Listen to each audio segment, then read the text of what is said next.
and to the republic for which it stands, one nation, under God, indivisible, with liberty and justice for all. Amen. Justice for all. City Clerk, roll call, please. Vice Mayor Mulholland. Here. Commissioner Marriott. Here. Commissioner Robinson. Here. Commissioner Resnicki. Here. Mayor Petrilla. We have a quorum. Do we have any changes to the agenda?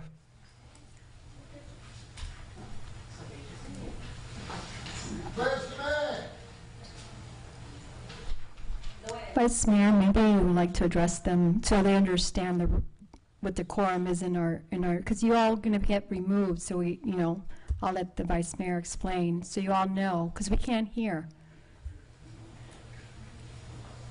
Any changes to the agenda? No. Could I have a motion to approve the agenda, please? I move to approve the agenda. Second. Commissioner Marriott. Yes. Commissioner Robinson. Yes. Commissioner Resnicki. Yes. Vice Mayor Mulholland. Yes. Mayor Petrilla. Yes. Motion carries. The first item on the agenda this evening is permit staffing update as it relates to the hurricane recovery efforts.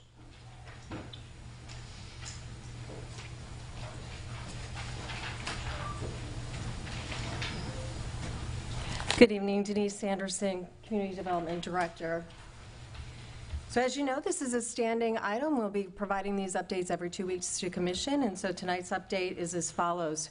We're going to be talking about our operations, and that includes building and permitting staffing update, a substantial damage determinations update, and that's looking at inspections, FEMA packets, and the look-back period. Minimal repair permits which yield temporary occupancy certificates, local historic designation processes, and other things we're working on. And then the look-back options to consider will be coming to you in the form of an ordinance. Brandon will be presenting that later. In terms of additional staffing resources, as you know, we requested 18 staff of various technical backgrounds from the state through our web EOC process. Though they were committed, Tidal Basin has been, the vendor that was selected by the state, has been unable to fully deploy the required staff necessary, running into a lot of challenges with identifying those with appropriate licensure. So currently we have 1 code enforcement officer, 5 permit technicians, 2 building inspectors, and 3 plans examiners. Those plans examiners are operating remotely. Additional staff requested and not yet filled are 2 code enforcement officers, 1 permit technician, and 4 building inspectors. We were able to successfully hire a new candidate. Joe D'Agostino will be joining us on December 9th. He has accepted an employment offer and will be a permanent employee serving in the role of building inspector. And of course, we do have an open and ongoing recruitment for those positions and are actively seeking those. In terms of permit tracking, you'll have to forgive me, there is an error on this particular slide. So the permitting update for on the left-hand side of 10-1 through 11-1 is actually through 11-17. So we're going to be showing this every Monday. You'll have an updated posting of this tracking, separating commercial from residential permits, both submitted and issued. And as you can see, we are well below goal. I will share with you that our goal of 75 per day, we were able to issue 19 permits today. So as you can see. Folks, once again, I know many of you are new to the proceedings here, but please be respectful to whoever is speaking at the lectern. Clapping, outbreaks are not appropriate. So please be respectful to the person that is speaking. Thank you. I wish for the Commission and public to know that we have every intention of meeting that goal. We are hamstrung a little bit by the onboarding of staffing, the technical training that is required through our permit system and the like, and of course the deficiency of the skilled staff that is yet to be deployed to the city. In terms of substantial damage determinations, the county managed inspections that are being conducted throughout the city, we do know that more than 95% of the structures have been inspected. Many, though, it's getting hung up in their QA/QC process, and this is really taking the information that's gathered out in the field and inputting it into the system along with the required documentation that FEMA requires. It's a very arduous process for them, and to date we have received information about 197 structures. 58 letters were mailed out today, either emailed or certified letter. 139 additional will go out by the end of the week. We are expecting twice weekly downloads from the county on inspected properties that have completed that QA/QC. The city inspection process is not all that dissimilar, and what I mean by that is we have conducted 85 inspections that we have gone out and conducted. Getting it into the required system through that QA/QC process is indeed difficult and arduous, and so today I cannot tell you that we have identified any of those as substantially damaged because they have not completed that process. Moving on, several FEMA packet changes coming your way. So we went and looked at FEMA requirements. I have legal opinion about required contingencies and overheads. We have removed the contingency from the FEMA packet. We have amended profit and overhead requiring documentation of stated labor and an hourly labor rate. Important to know, we cannot tell an owner-builder what the labor rate is. An owner-builder must identify a labor rate that is commensurate with the work that's being supervised. If supervising a plumber, that's a particular labor rate. If supervising an electrician, that's another labor rate. So that information can be difficult to obtain, and we would recommend that you contact a contractor about that overhead or hourly rate associated with supervising that work. We've also amended the owner-builder affidavit and requirements for documented information. So the FEMA packet on the front page will look very much the same as what you've seen. It is now going to be a fillable form as well. And it will have far more robust affidavits in there, really putting the onus on particularly owner builders for proper documentation and responsibility for substantial damage calculations and the like. And what I mean by that is by removing the 10% contingency and the required profit and overhead, it's really removing any cushion that an owner would have. So there is risk that an owner builder or a contractor through change orders could indeed exceed a 50% calculation, and any investments made into that home or business, if you will, would be subject to demolition, lifting, or otherwise if not carefully managed by the owner builder or contractor. So it's important that they understand that, and I would encourage anybody to read very carefully, even consult an attorney if necessary, to make sure that they understand what it is that they're signing in that affidavit. These forms will be posted no later than November 21st. That's on Thursday. And the reason they have not posted yet is dependent upon, in some part, what you decide by the look-back period tonight. So once we get that final determination of how we're going to approach look-back or no look-back, we'll amend the form in its final version and post it no later than Thursday. I hope to have it up tomorrow afternoon, but certainly no later than Thursday morning it will be available. Ms. Sanderson, can I ask a question? Yes, sir. What was the amended, for the amended overhead profit and contingency? So contingency is now 0. Contingency is 0, overhead and profit. Contractor, unless it's otherwise identified, a contractor would have to put that in. They have the opportunity to put it in there as a single line item if it's not included in their quoted above the line, if you will. And for owner builder, it is the labor rate times the number of hours that they anticipate and the requirement that they document that and hold that documentation for years to come. Okay. Okay? Thank you. Great question. Thank you. Effective today, we are now issuing minimal repair permits for temporary occupancy. There's a lot of information in that. It is available and posted online. If you go to the city's website, scroll to the bottom, click on the permitting information. On that landing page at the very bottom, you'll see an item that says new, and that is for the minimal repair permits for temporary occupancy. So it's important to note here that FEMA does allow for temporary occupancy permits prior to substantial damage determination. So that, unfortunately, that provision does not carry through for commercial business permits. It is residential only. There is no way around, if you will, going through the process for business or commercial permitting. They must complete that process prior to any permits that we can issue for repair, if you will. But on minimal repair, they will be able to do minor repairs to retake occupancy of their home. It gets evaluated for safety, and they're issued a temporary occupancy certificate, which must be posted conspicuously on the front of their home facing the street. Local historic designation. To date, we've received 25 applications for local historic designation, of which 10 have been approved effective today. There was a board meeting earlier today, the second this month. Next board meeting is in early December and another in January, so we're processing those as quickly as we can. But to date, we have received 25 and approved 10. To my knowledge, none have been denied at this point.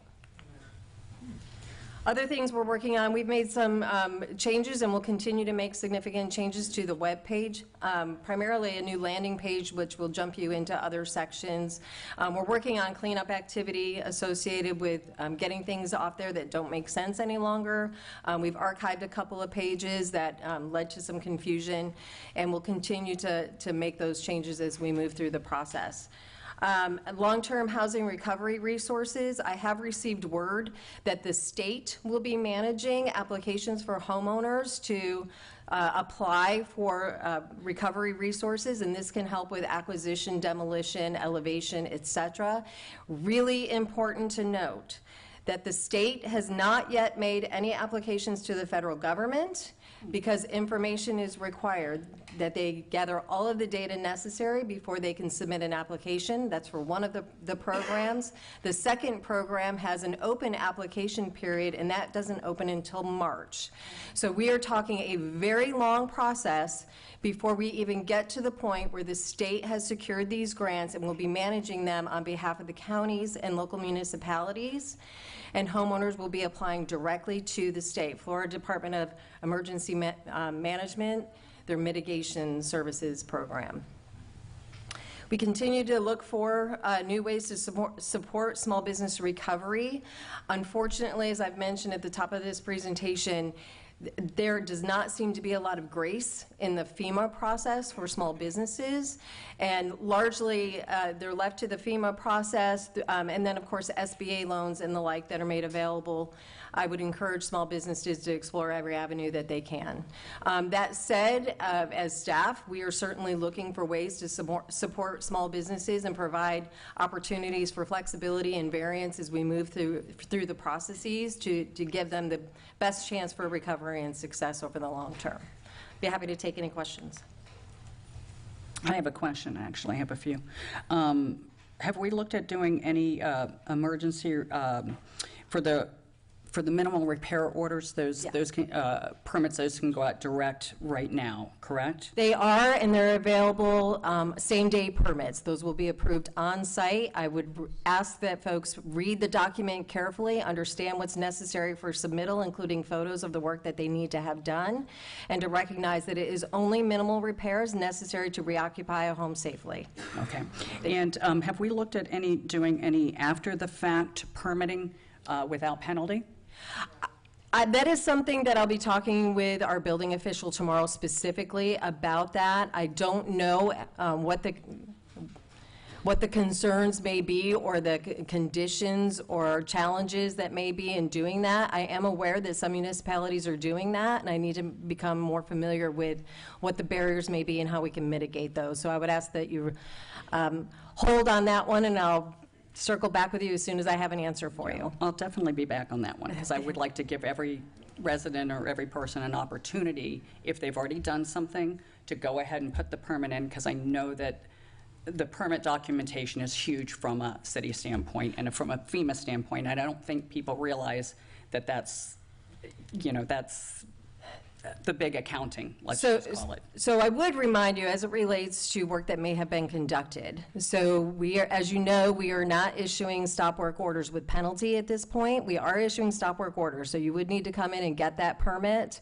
If you've conducted the work, you'll need to get a permit at some point. Certainly FEMA is going to be looking for those kinds of things. The penalties, because we have waived those for both stop work orders, with the exception of commercial, or of contractors, excuse me. Contractors are still paying a $100 fine if they are identified as conducting work without a permit. But homeowners are not paying that fee. They are being issued stop work orders, work without permit notifications, and need to come in for a permit. Okay, great. And then as far as waiving fees, what about the sod bond? That was brought up to me as well. So I need to look into that. That was not in our initial presentation for what we would be waiving. Those are particular to demolitions. That's when a sod bond, for the audience, that's when those are required. I do wish to look into utilizing a bond agent to issue sod bonds, because that can be done much more cost effectively than a 1.25 sod bond requirement that we have currently. I'd like to see what we can do on that, just to help everybody out. Yep. Especially those that are demoing and are going to be, either trying to be compliant or just demoing. Understood. Commissioner Marriott? No questions. Commissioner Woznicki? No. Mayor Petrella?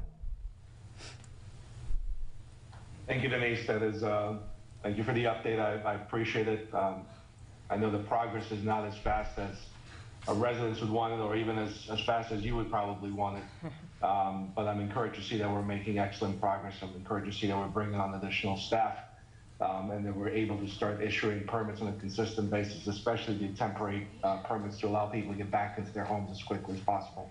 So thank you for that. Thank you. I would like to remind Commission and the community that we do have a community meeting on December the 11th at 5:30 here in Chambers. I'm not entirely certain what the agenda will be, but for sure we'll have some updates then as well. I have one more question. Just to be clear, we started with pre-storm at four person or position staff in permitting. 4 permit techs and 1 building official who is also our floodplain administrator and plans examiner. And that has gone all the way up till, with those 5 people, up until last week, That is correct? correct. Okay. And now we have 10 additional? Is Yeah, that correct? yes, that's With correct. Hopefully more coming? Yes. Okay. So And 11th being code enforcement, but 10 dedicated to permitting, plans examination, and inspections. Great, just wanted to make that clear. Understood. Thank you. Thank you, Commissioner Robinson. Any public comments, City Clerk? I do, but I don't know if they're on this specific item, so I'll call them and then see. Deborah Schechner. Okay. Vincent Torminia, do you want to wait, or is your comment on this? Okay, so that's all I... Just answer a question. You know, Have to come to the microphone. the question I wanted to ask was about all these people that are coming around and trying to buy. Sir, could you state your name and address, please? 3514 Casablanca Avenue, St. Pete Beach, Florida, 33706. I would like an answer on, like, how can we stop these people from coming around and, like, trying to lowball you to sell your house? You know, they're getting numbers, they're getting names, I mean, I know it's on the, you know, it's out there, but they're like harassing people constantly. You know, is there any way like that you could do something to stop this?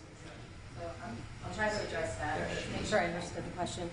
So what I think I understood is you're asking for direction or thoughts on what we can do for those out in the community that are trying to acquire homes, buy homes? Well, these are like corporations and real estate. Real estate investors and the like? Yes. Okay. That are trying to come in and block bust and. Sure, I understand. Unfortunately, private property rights do not allow for those kinds of protections, so it really is up to the private property owner to either conduct their own negotiation or to say, no, not willing to negotiate. So unfortunately, there's not a code violation associated with that, to my knowledge, and that's really the best approach. But I would remind Commission and the community that this is one of the reasons why we're very concerned about retaining our CRS rating, because we do not wish to enter an all-cash real estate market, as we've discussed previously. The other thing you can do is register yourself for a do not call list at the federal and state They have do not calls. And I get these every day, and I wasn't even, an impacted house, but I get 15 a day. Folks, please reapproach the lectern if you have I thought that there follow-up. was a thing where there was no soliciting on St. Pete Beach. Back in the day, there was no soliciting, where they can't come to your door and knock on your door or contact you in that One fact. thing you can do on that is to put a no soliciting sign Okay. at your mailbox or on a post at the edge of your property, and if they do that, then they're violating state law too. Yeah, because they're trying to, block Want to put a us. no trespassing Yeah, and a no soliciting, so you stop people from picking through your Yeah. debris, and also the no soliciting. okay, all right, thank you. City Clerk, any other questions on this particular subject? I have no other cards. So, folks, the next item on the agenda is an update on debris pickup.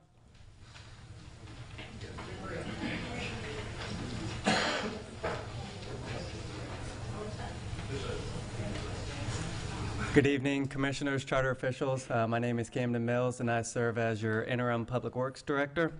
Tonight, I wanted to give you an update on where we're at with our debris management for these storms. The progress that we've made to date so far is we've had over 189,000 cubic yards of debris collected. That equals about 3,200 truckloads, as you see here in this picture. That's been collected off of our right-of-way and staged at the Egan Park. From there, it's been compacted and put into the trucks to take into the final disposal location. And with that, we've taken about 63,700 cubic yards to those final disposal sites. Currently, we are complete with first pass, so we ask if residents feel that they may have been missed to please reach out to our Public Works Department so we can make sure that we're servicing your residents. We are underway with our second pass right now, and we'll continue that through November.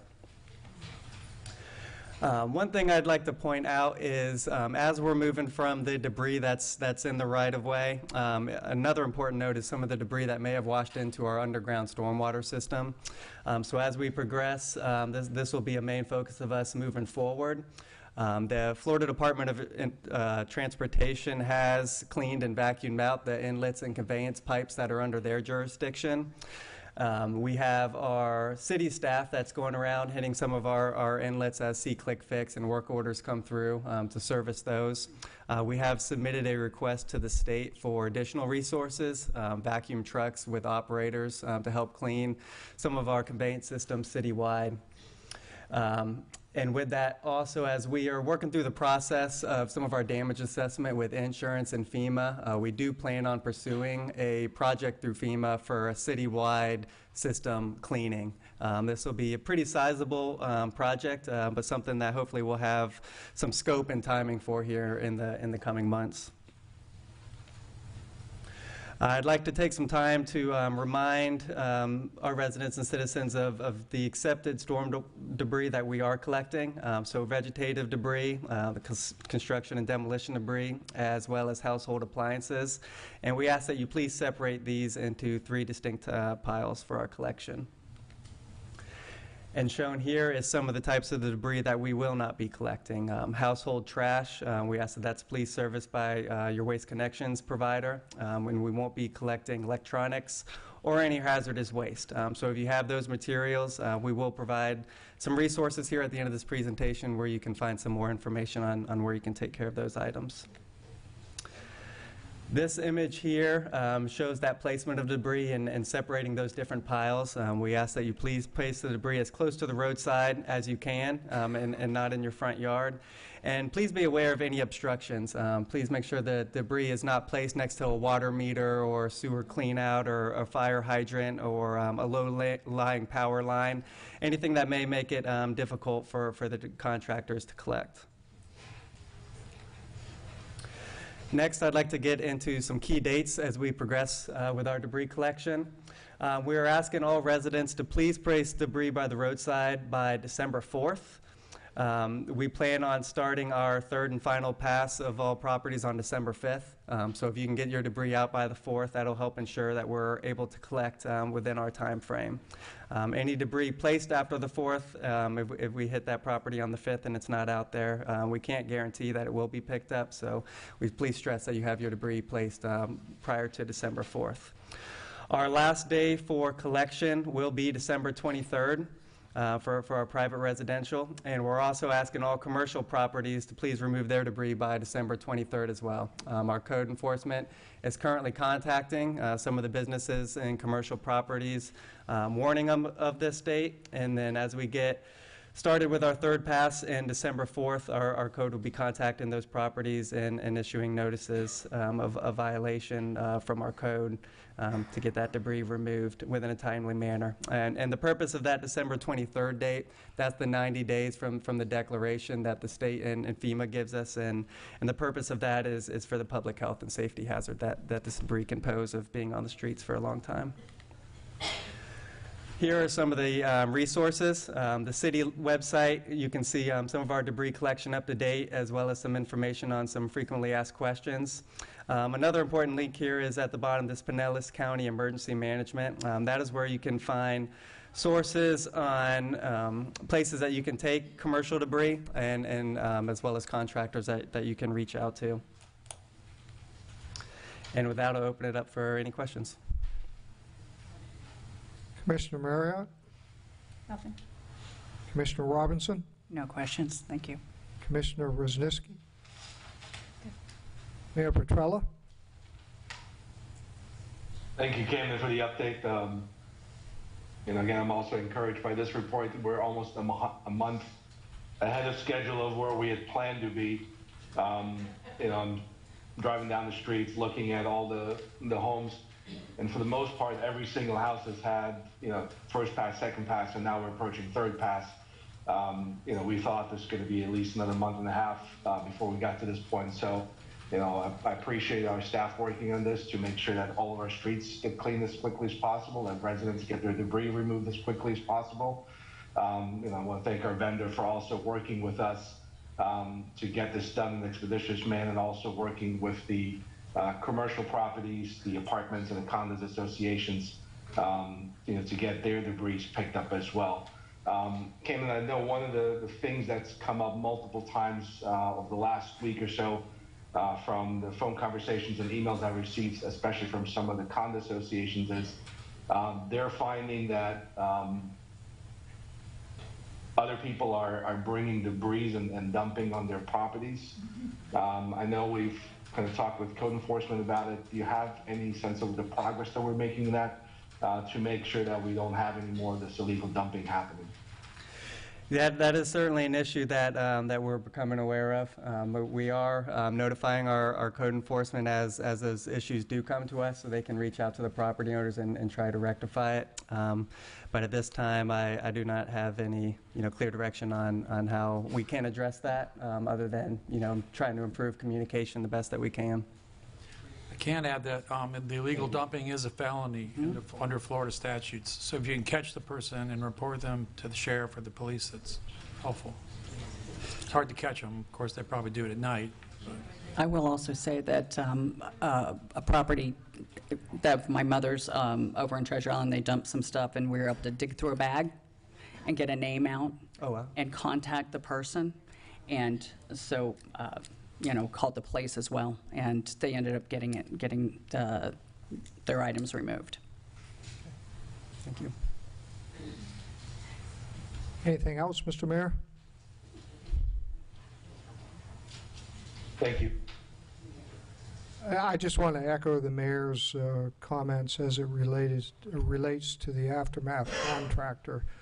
The contract's not done yet, so we'll see how it all finishes up, but I think they've done a tremendous job for the city in the amount of time they've been working for us, and quite honestly, they've treated us very well from a pricing perspective. So once again, I'd like, Madam City Manager, I'd like to revisit this maybe down the road if we feel this way a month and a half from now, but I really feel that they've done a tremendous job for us, and I think that they're they're entitled to some level of appreciation on our part, so. Any, Madam Clerk, any audience comments on debris pickup? Nothing on debris. Nothing on debris, you say? That's correct, nothing on debris. Thank you. Thank you. Ma'am, if you'd like to comment on something, you can take that to the city clerk. Is it on debris? Yes or no? Just nod your head. If it is, take it to the city clerk, please, and we'll allow you to come up to the lectern. I'm the city clerk. That's the city clerk right there. Thank you. I haven't finished filling it out. Okay, the issues on city debris, that... Please, ma'am, Yes, couple things. sure. Before your time starts, just so you know, you have 3 minutes, Okay. and please state your name and your address. Okay, my name is Cindy Berg. My address, United States of America. No, She could put it on the card. St. Petersburg. St. Petersburg or St. Pete Beach? 2 minutes from St. Pete Beach, so St. Petersburg. Okay, so you live in St. Petersburg? Yes. Okay. Thank you. Okay. And this has to do with debris. So if you're a business owner, where's the guy who just was up here about debris? The removal of debris is for homes. It doesn't have to do with businesses. Businesses are responsible to remove their own debris. Okay? So you guys have helped us zero as a business. I don't work at I'm not a business owner, but I'm an employee on Corey Avenue. Okay? And all the debris was at the end where our business is, and we were responsible, you know, if we wanted to get our business up and running, to remove it. 2 30-foot containers to remove that debris. And mind you, half of that debris, if not more, was not ours. Okay? So on debris, you know, the city has done nothing for us. And I'll tell you what, if I come down here on vacation, since, you know, all the prices are slashed, I'll tell you, you know, I don't want to come to a city that looks like it's Skid Row, and that's what it looks like. And this is Corey Avenue, and this is St. Pete Beach. We pay a lot of taxes. So nobody's helped us out at all. That's why I think you, the mayor, should be on your hands and knees with everybody else, like we are, getting tetanus. Ma'am, you are not allowed to address him. You're not allowed to make derogatory comments. Derogatory. Okay, I believe that if you were a city official. Ma'am, state your feelings. Okay. But do not get personal. Okay, I believe that if you are a city official, that you should be on your hands and knees like all of us are, getting tetanus, like I got, along with us until this entire beach is cleaned up. Because I'll tell you what, if I come down here and I'm spending a lot of money and there's no restaurants open or retail places, the last place I want to eat is at McDonald's, okay? We spend a lot of money on taxes here and nobody is doing anything to help us. And I'll tell you what, having only 11 people to do permits for a city this size, that is just unbelievable. It's unacceptable. Every single one of you, when you're out of your tie, after you're done getting your hair and nails done, you should be on this beach helping us. Ma'am, please stop for a minute. Yeah. Folks, this is, I don't know, the 3rd or the 4th time that I've asked you politely to maintain decorum in this chamber. And we're running out of chances on that. So please be respectful to whoever. I understand. I get it. Yeah, I get it. I get it. So anyway, we're just mad and frustrated because we've lost our businesses, our houses, our jobs, and no one's helping us. Folks, please be respectful and allow the lady to finish. Okay. So basically, I've lost the place where I worked since Helene. I've lost my job. My owners have lost their house and their business. We've done everything we can to get the end of Corey, where our place is, ready to go, and we've had no help from anybody. We've got a red flag while we were doing construction. We were threatened by the city that if we did not stop, they would mess with our occupancy. They would mess with our occupancy of our place. I'll tell you what, we're the #1 breakfast restaurant on St. Pete Beach 2 years in a row. 2 years in a row. And I'll tell you what, your city, to lose our place, that would be a great detriment to your city. We have people that come back to our restaurant for 43 years, year after year. And nobody's helping us lift a finger. I know people on this beach that did not apply for a permit with a business, did not apply for any permits. They're up and running. How's it there's only 3 or 4 places on Corey Avenue up and running that had tons of water damage? Tons. Our place is elevated. So I'll tell you what, this is a you wash my hands, I wash you city. Thank you, ma'am.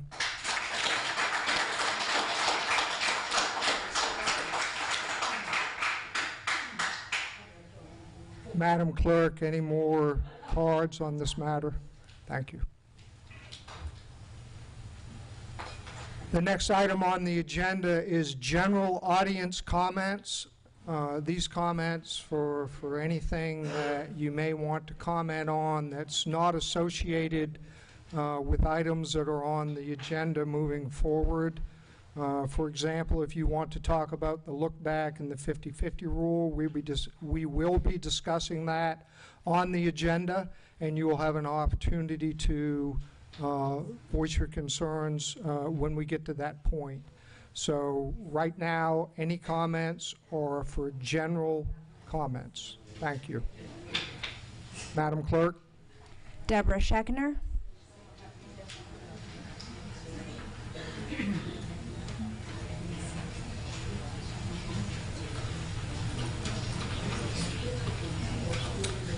Good evening. Deborah Scheckner, Bocasega Isle Drive in St. Pete Beach. I want to thank our Commissioner Robinson for her information on Nextdoor. It was so good that I passed it on to my friends in other cities, including Madeira Beach and Treasure Island, who are not getting the information they feel they need. We have homes still boarded up, and I am concerned about mold, rats, and insects. Some people have not been back to their homes yet, so that is a real concern for me. We all know FEMA is totally inadequate with the dollars they allow to rebuild our community, and I really am worried that we're just going to become, like this gentleman talked over here, a corporate city, and we have to stop that. Sure, there are ways to do it, but we're at a crucial point. St. Pete is having out-of-control building, tower after tower after tower, 20, 30 feet high. We send our sewer to St. Pete. Where is the guarantee that they are going to be continuing to receive our sewer? We all know the sewer backed up. We all know that St. Pete dumped some sewer water, and it's an atrocious situation, and I would like somebody from our city to coordinate with their city to find out where they're at on their sewer capacity, because it's severely lacking, and we're at the end of that situation.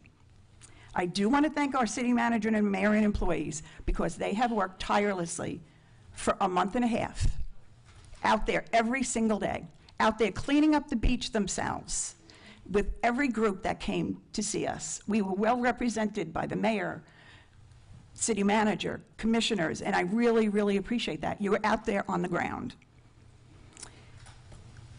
I drove the beaches from a little bit north of us and down here, and I will say that as far as Gulf Boulevard, we're in much better shape than the other ones. They still have piles of sand this high on the edge of the property and some into the street. This is a awful, trying time for all of us. It's stressful, it's difficult, and you want to be back in your home. That's the only thing that really, really matters. So you can't, make something out of nothing, and you only have a certain amount of employees, and the state should be sending more. And I hope they do, because it's a severe situation that we have. Now, on a personal matter, there's a mattress, filthy and dirty, being used as a sign at Robert Cezanne's property behind the Clam at 46th and Gulf Boulevard. It's disgusting. And if we have that rain tomorrow and any wind, I'm afraid somebody's going to get hurt. Thank you. Thank you. Jill Medeiros.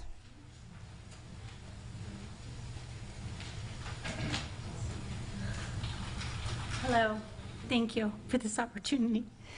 My name is Jill Medeiros. I live in St. Pete Beach. I'm very emotional, so please forgive me. But I just feel like I need to speak on behalf of just the average Joe. I don't own a business. I own a home. Well, I thought I owned a home. Apparently, y'all own my home because you're telling me what I can and can't do with it, and when I can do it, and when I can't do it. I mean, I hear about this long-term plan, but I don't hear about the immediate. Do you realize the average Joe right now who has become homeless is not only having to pay mortgage, but also now has to pay rent to be able to have a roof over their head, to take care of their 87-year-old father? I don't understand where the holdup is. Have you absolutely considered maybe just waiving the permit thing, taking it on the back end during final inspection? And if it's not done to code, then penalize the people for not doing it to code and making them redo it. Let us get us home. I mean, get us home. I'm not political. I have no other. I'm an RN in an emergency room. I take care of my community. I love my people. And I'm not going to say my friends from the island. I'm going to say my family. Because not only did they lose their homes, they lost their jobs too. I was fortunate enough to have a job that I can still go to. But you guys are killing us. We cannot afford to pay rent and mortgage. And I understand staffing and all that other kind of dilemma. But what about the immediate? I cannot, I'm gonna sink. I'm gonna go broke, and then my credit is going to go in the shitter, and I'm not gonna be able to have any place to live. And excuse the shitter comment, sorry. But I mean, come on, let's wake up and see what we're dealing with here.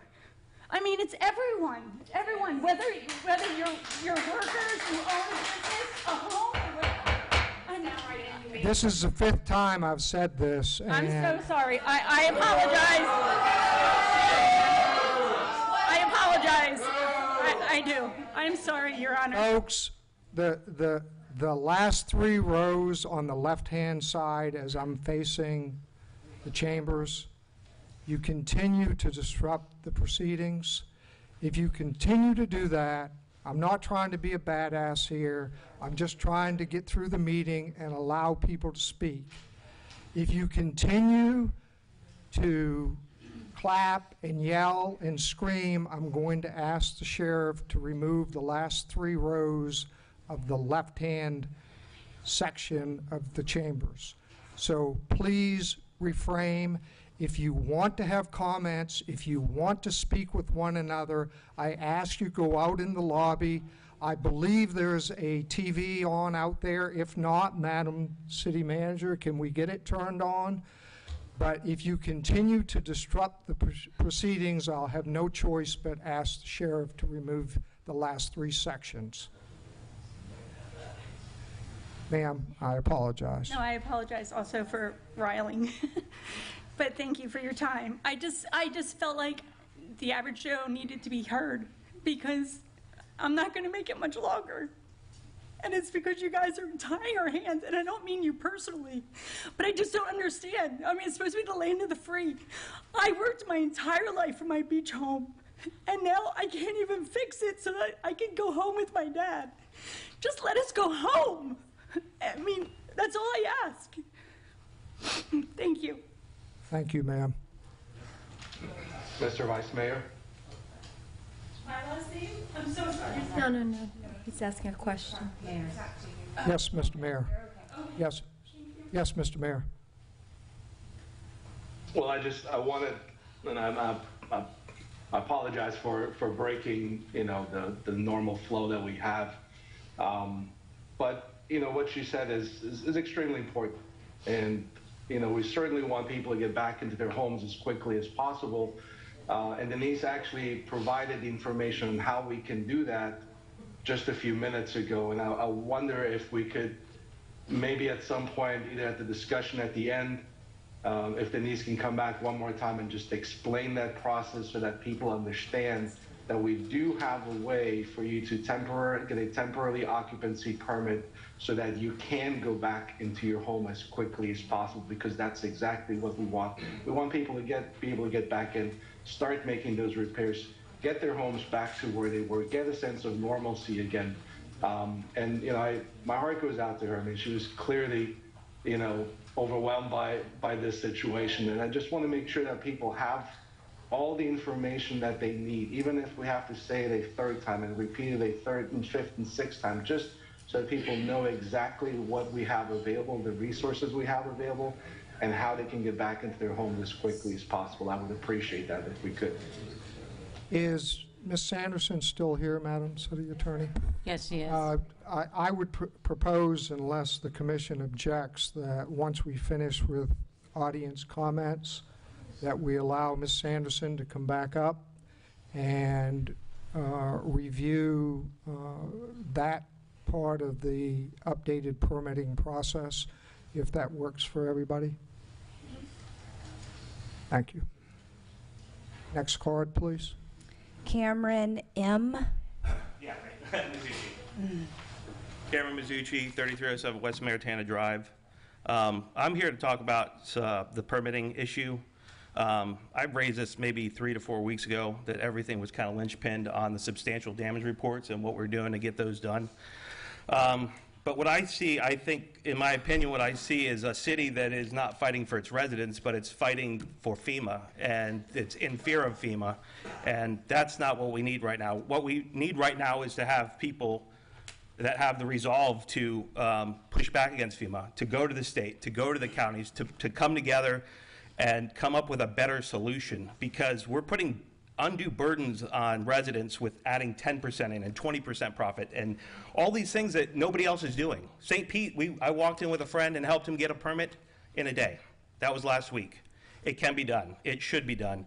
And in a document that was brought to my attention over a month ago from the county, done by Haggerty's, I just want to give you a little example of what, they gave a few examples of what happens if you don't follow everything that FEMA does and they audit you and you get in trouble. Well, one city in East Baton Rouge in 2016, they had bad flooding in 2016, and a 2020 FEMA NFIP audit found that some of their municipalities did not conduct a thorough substantial damage assessment process, and over 1,200 homeowners were permitted to repair their substantially damaged homes back to pre-disaster condition without elevating their homes and or making other building code required improvements. Local officials pushed back on FEMA, seeking assistance from their legislative representatives to identify mechanisms to waive requirements or provide funding to assist homeowners to become compliant. Ultimately, 4 years after this disaster event, the local governments issued substantial damage letters informing residents they were not permitted to make any additional changes to their residents until properties were brought into compliance with current building codes. So they let these people, they went ahead and did it. They moved back in their houses. 4 years later, FEMA knocks on the door, and they push back. And what the resolution was, we're not going to make you rip everything out, but when you come back to get a permit, you're going to have to bring it back up to code. Now, that seems very reasonable, but we need people that are willing to fight and push back against FEMA and say, you're not going to do this to us. And you guys are the ones that are making the rules. There are some guidelines from FEMA, but you guys are going above and beyond and asking for unnecessary things that are just putting too much burden on people. And what that's going to cause is you're going to have a lot of people moving out. They're going to sell their houses. They're going to have to sell for cheap. And you're going to turn it over to a bunch of investors. So, and you know what? Cost of building is going up. So who knows when they're going to recoup money if that's the case. But what you're going to do is you're going to send a lot of people packing. So you're not helping those people. You're forcing them out. Thank you. Thank you, sir.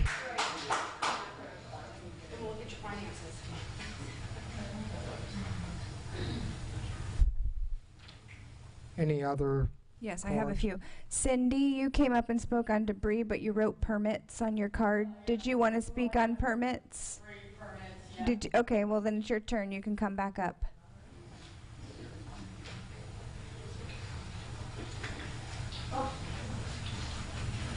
Okay, permits. Cindy, do I gotta state my name and all that again? Please, yes, ma'am. Okay. Please state your Cindy name. Berg, St. Petersburg. Spelled differently. So permits, okay, so we went by the law, we submitted the permits, we did everything we were supposed to do. We're fixing up the place, moving the debris, getting everything together. Boom, we get a stop work order. Boom. Now, mind you, Chill down the street has a stop work order, red notice on their building, but they're up and running, serving customers of the, for the city.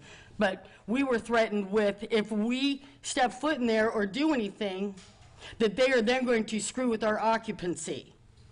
Okay? So why will we be threatened by someone from the city that they're going to mess with our occupancy for trying to fix our place up? Like, and mind you, we got no help from the city with those two 30-foot dumpsters, that were $1,400 a piece. Okay? Half that debris that was on the street, that should have been city cleanup, not ours. But anyway, we cleaned it up for you. So yeah, that's a big problem with permits. Why isn't it being fast-tracked? And this is the thing, we all knew the storm was coming, okay? Why didn't anybody, the mayor, the governor, anybody say, hey, listen, the storm's gonna hit this coast, the Gulf Coast of Florida, let's grab some people from the other side to bring them over here to help everybody, And now we just find out that, okay, we have now, a total of 11 people fast-tracking the permits? Or not fast-tracking, whatever, but we only had one before? I mean, come on, for thousands and thousands of permits being submitted? So yeah, cut the red tape, let us get back to work. Or unless you do want this to be a land grab, and all those places on Quarry where there's nobody in them anymore, if you're going to tear them down. Because I'll tell you what, the talk around town is, that you're not going to rebuild any of that. You guys are all going to tear it down. So then all the customer or all the people, tourists that come down here aren't going to have a place to eat. They'll have a place to stay, but they're not going to have a place to eat or shop. But they do in Orlando. So obviously Orlando will get all of our business. You know what I mean? So the permits on the red tape on the permits, and us being threatened by a city official, don't like that at all. We should be able to get up there, get to work. We could be open in 3 days. And then you got the #1 best breakfast, best diner in St. Pete Beach 2 years in a row, open, ready to go. Help us.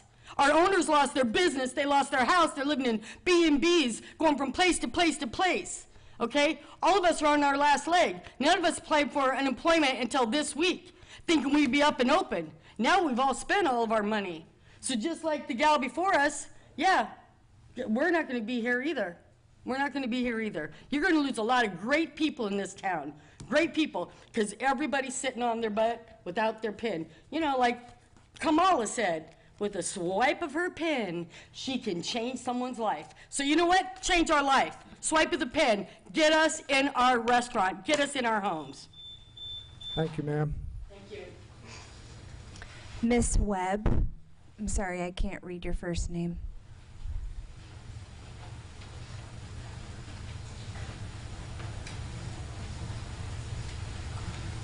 Good evening, my name's Signe Webb, 252 40th Ave, St. Pete Beach. First, I'd like to thank Ms. Robinson for a thorough response to a question that I had sent a couple of weeks ago to the commission. You obviously sense the great frustration that my neighbors and I have, because frankly, it feels as though we are not being heard. It feels as though we're being held hostage from fixing our homes. I know some of you may be in the same boat, but I'm telling you that that is how it feels. To that end, if there were 150 permits given in 6 weeks, and we triple the size of the staff, which we have not yet done, how will we get to 75 permits a day? The math does not add up. We have thousands upon thousands of permits that are going to be coming. I'd like to really see what the plan is to actually get those permits efficiently given to people who are trying to fix their homes and businesses. Further, substantial damage letters. 200 homes have been assessed as substantially damaged. There are thousands of homes on this beach, so how long are we going to be waiting to get those letters? We hear that they're going to be mailed out on November 15th. Then we hear the end of the month. We really need to know, because at the last commission meeting we were told, call if you want to have an expedited substantial damage assessment. I called the office. I was told FEMA does that. We don't do that. We can't help you with that. There is a serious lack of communication and consistency within the office that adds to our frustration. And I realize in a big organization it's difficult to maintain consistency, but now more than ever it is so important. I'd also request information about elevation permits for those of us, because we don't want to be in the situation of the people on Debizon who waited months and months to get their home lifted and then flooded. We'd like to get information on how we can do that more expeditiously. The last thing I would say is that I believe it would go a long way to have clearer communication more often that is honest and transparent, because presently it feels that there is a drought of communication that is accurate and a drought of compassion. It is very frustrating to feel as though what should be government for the people is not actually for us. Thank you. Thank you. Madam Clerk? John Kurzman.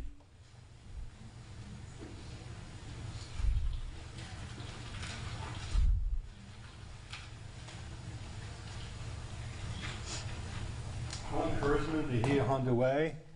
Can you zoom in a little on the screen itself? So I'm trying to give some good news or some ideas. I used to live in Long Island before Sandy happened, and I saw one of my friends who lived there. He has a raised home, and one of the things I asked him was, I said, so after Sandy, did everybody, get locked out of their homes from basically impossible insurance, where they had insurance that was not enough to, rebuild their home and raise it. So basically they had insurance they couldn't use. And then, then of course was everybody saying, well, what do I do? And, blaming, where they were today. But really they were set up years ago when they got their insurance. What happened? How did they understand? Or what happened from all that? And they said, no, we had New York Rising. I said, well, what was New York Rising? And they said, well, New York Rising was funding where we all got grants to raise our homes. And I said, well, what was that?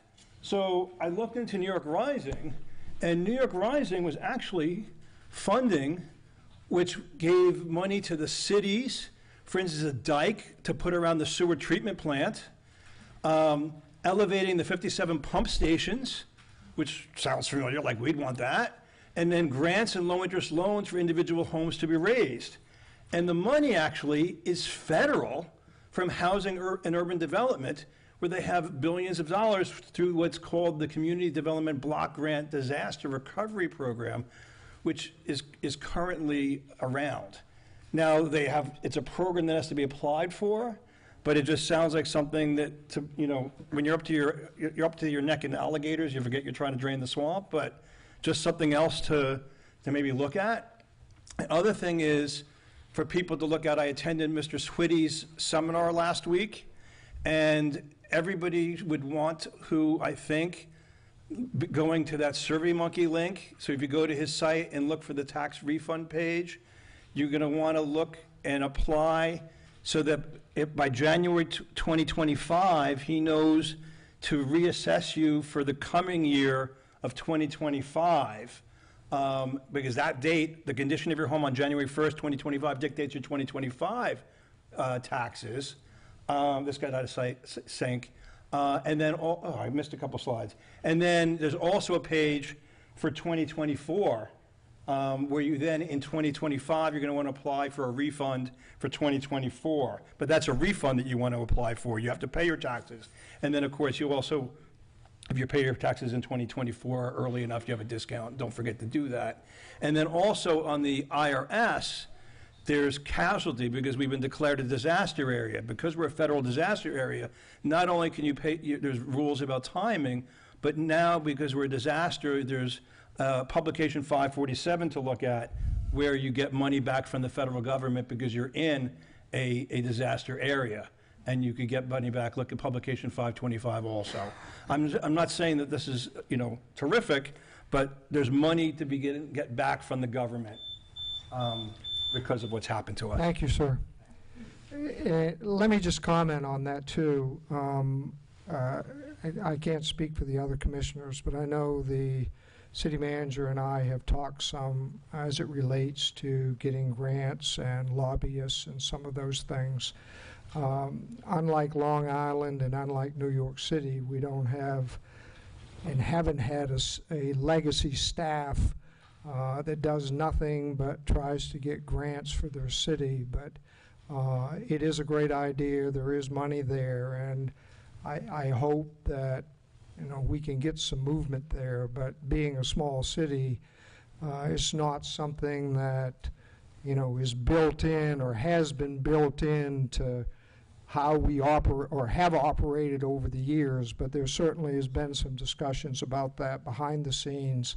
And we do hear the points that Mr. Kruzman made. And I think they're valid, and I would hope that we could get something stood up in time to get some traction there. But, we're not New York City, we're not Long Island, but there have been discussions about that. So thank you, sir. Madam Clerk? Angela Murray? No? Yes?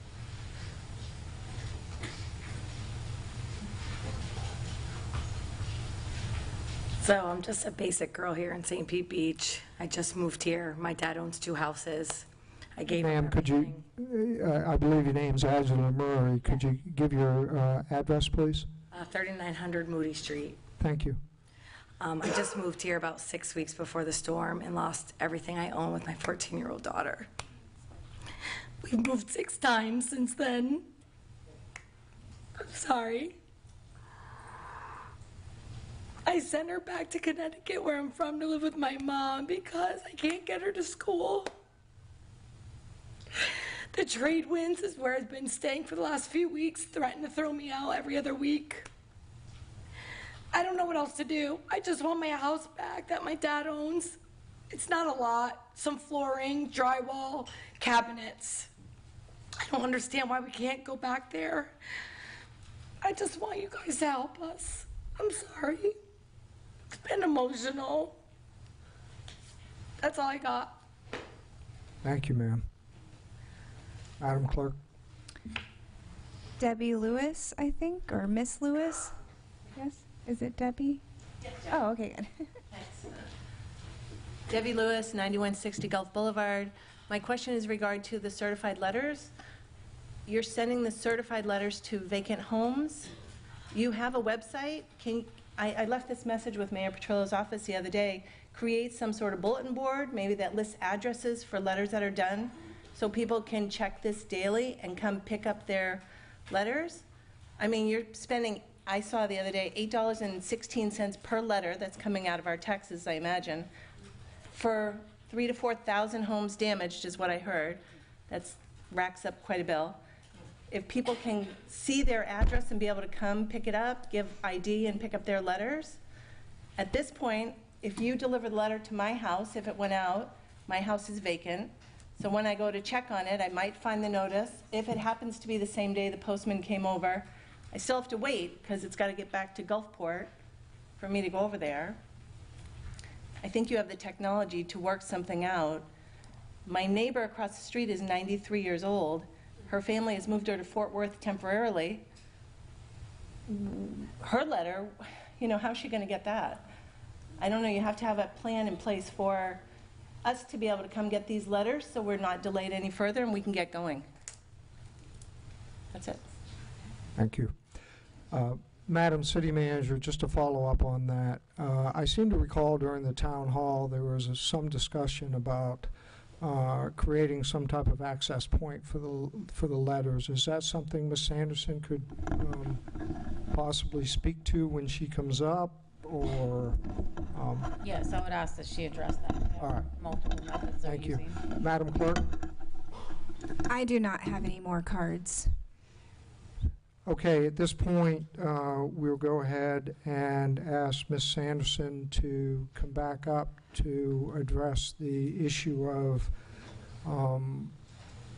affidavits for occupancy permits, as well as the item that I just mentioned about possibly having some access for residents to be able to get their letters by going to the city website or some other fashion. Yeah, I love that idea that was just presented, so thank you. We can make that happen. We can post that, what letters are available by address.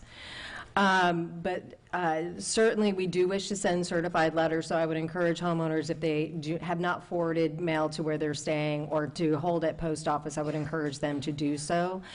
We do anticipate reimbursement from FEMA for the distribution or mailing of those certified letters. So, and the reason that we are choosing to send certified letters is because, as you know, many homes are substantially damaged based on the assessment, and that begins the appeals process, which is a 60-day window to file an appeal.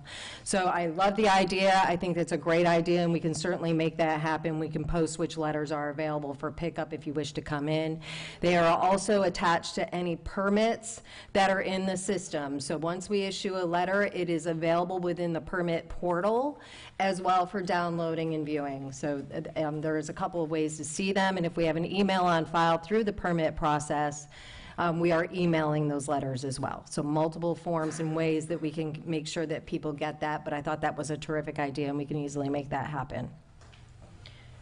So not to try to put you on the spot, though, but I seem to recall the subject did come up at the last town hall that we were going to attempt, I'm going on memory, so somebody correct me if I'm wrong, that we were going to attempt to get it stood up where a resident would be able to put their address in or whatever and get their letter if it existed.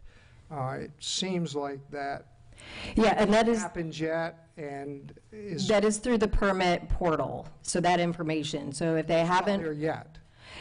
So any that we have sent out they are also posted in that system. In fact, they're generated through that system. Okay. So if they go to the permit portal, that's where they would find that information. The 58. That is currently available. Correct. Thank you. Mm-hmm. And so you wanted me to talk about the minimal repair permits. Ryan, I don't know if you can get me to a screen where I can open up the minimal repair permit document.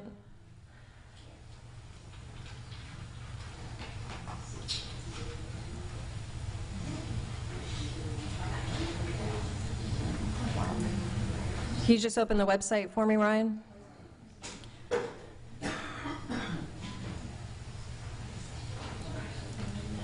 Thank you so much. I'll take it from here. And so from the home page, easiest way to find it is to go to the hurricane rebuild and repair information, scroll down to the bottom of the page, and you will find it's identified new minimal repair permits for temporary occupancy. It looks like this. You'll find in here the language that is provided by FEMA, which gives us the authority or the policy language necessary to be able to issue temporary occupancy permits.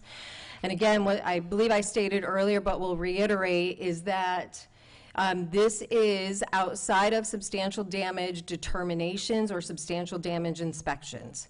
So if you are looking to regain occupancy and wish to submit information to obtain minimal repair permits outside of the substantial damage process and determination, you may do so. And what that means is that any investments associated with those permits do get included in the substantial damage calculations on the back end, but you do not need to wait for a letter. You do not need to wait for a substantial damage determination, assessment, inspection, or even have submitted a FEMA packet to date. So if you have not gone through that process, you may still come in and apply for the minimal repair permits. So I'll just read briefly what those repairs can include. Find it on here.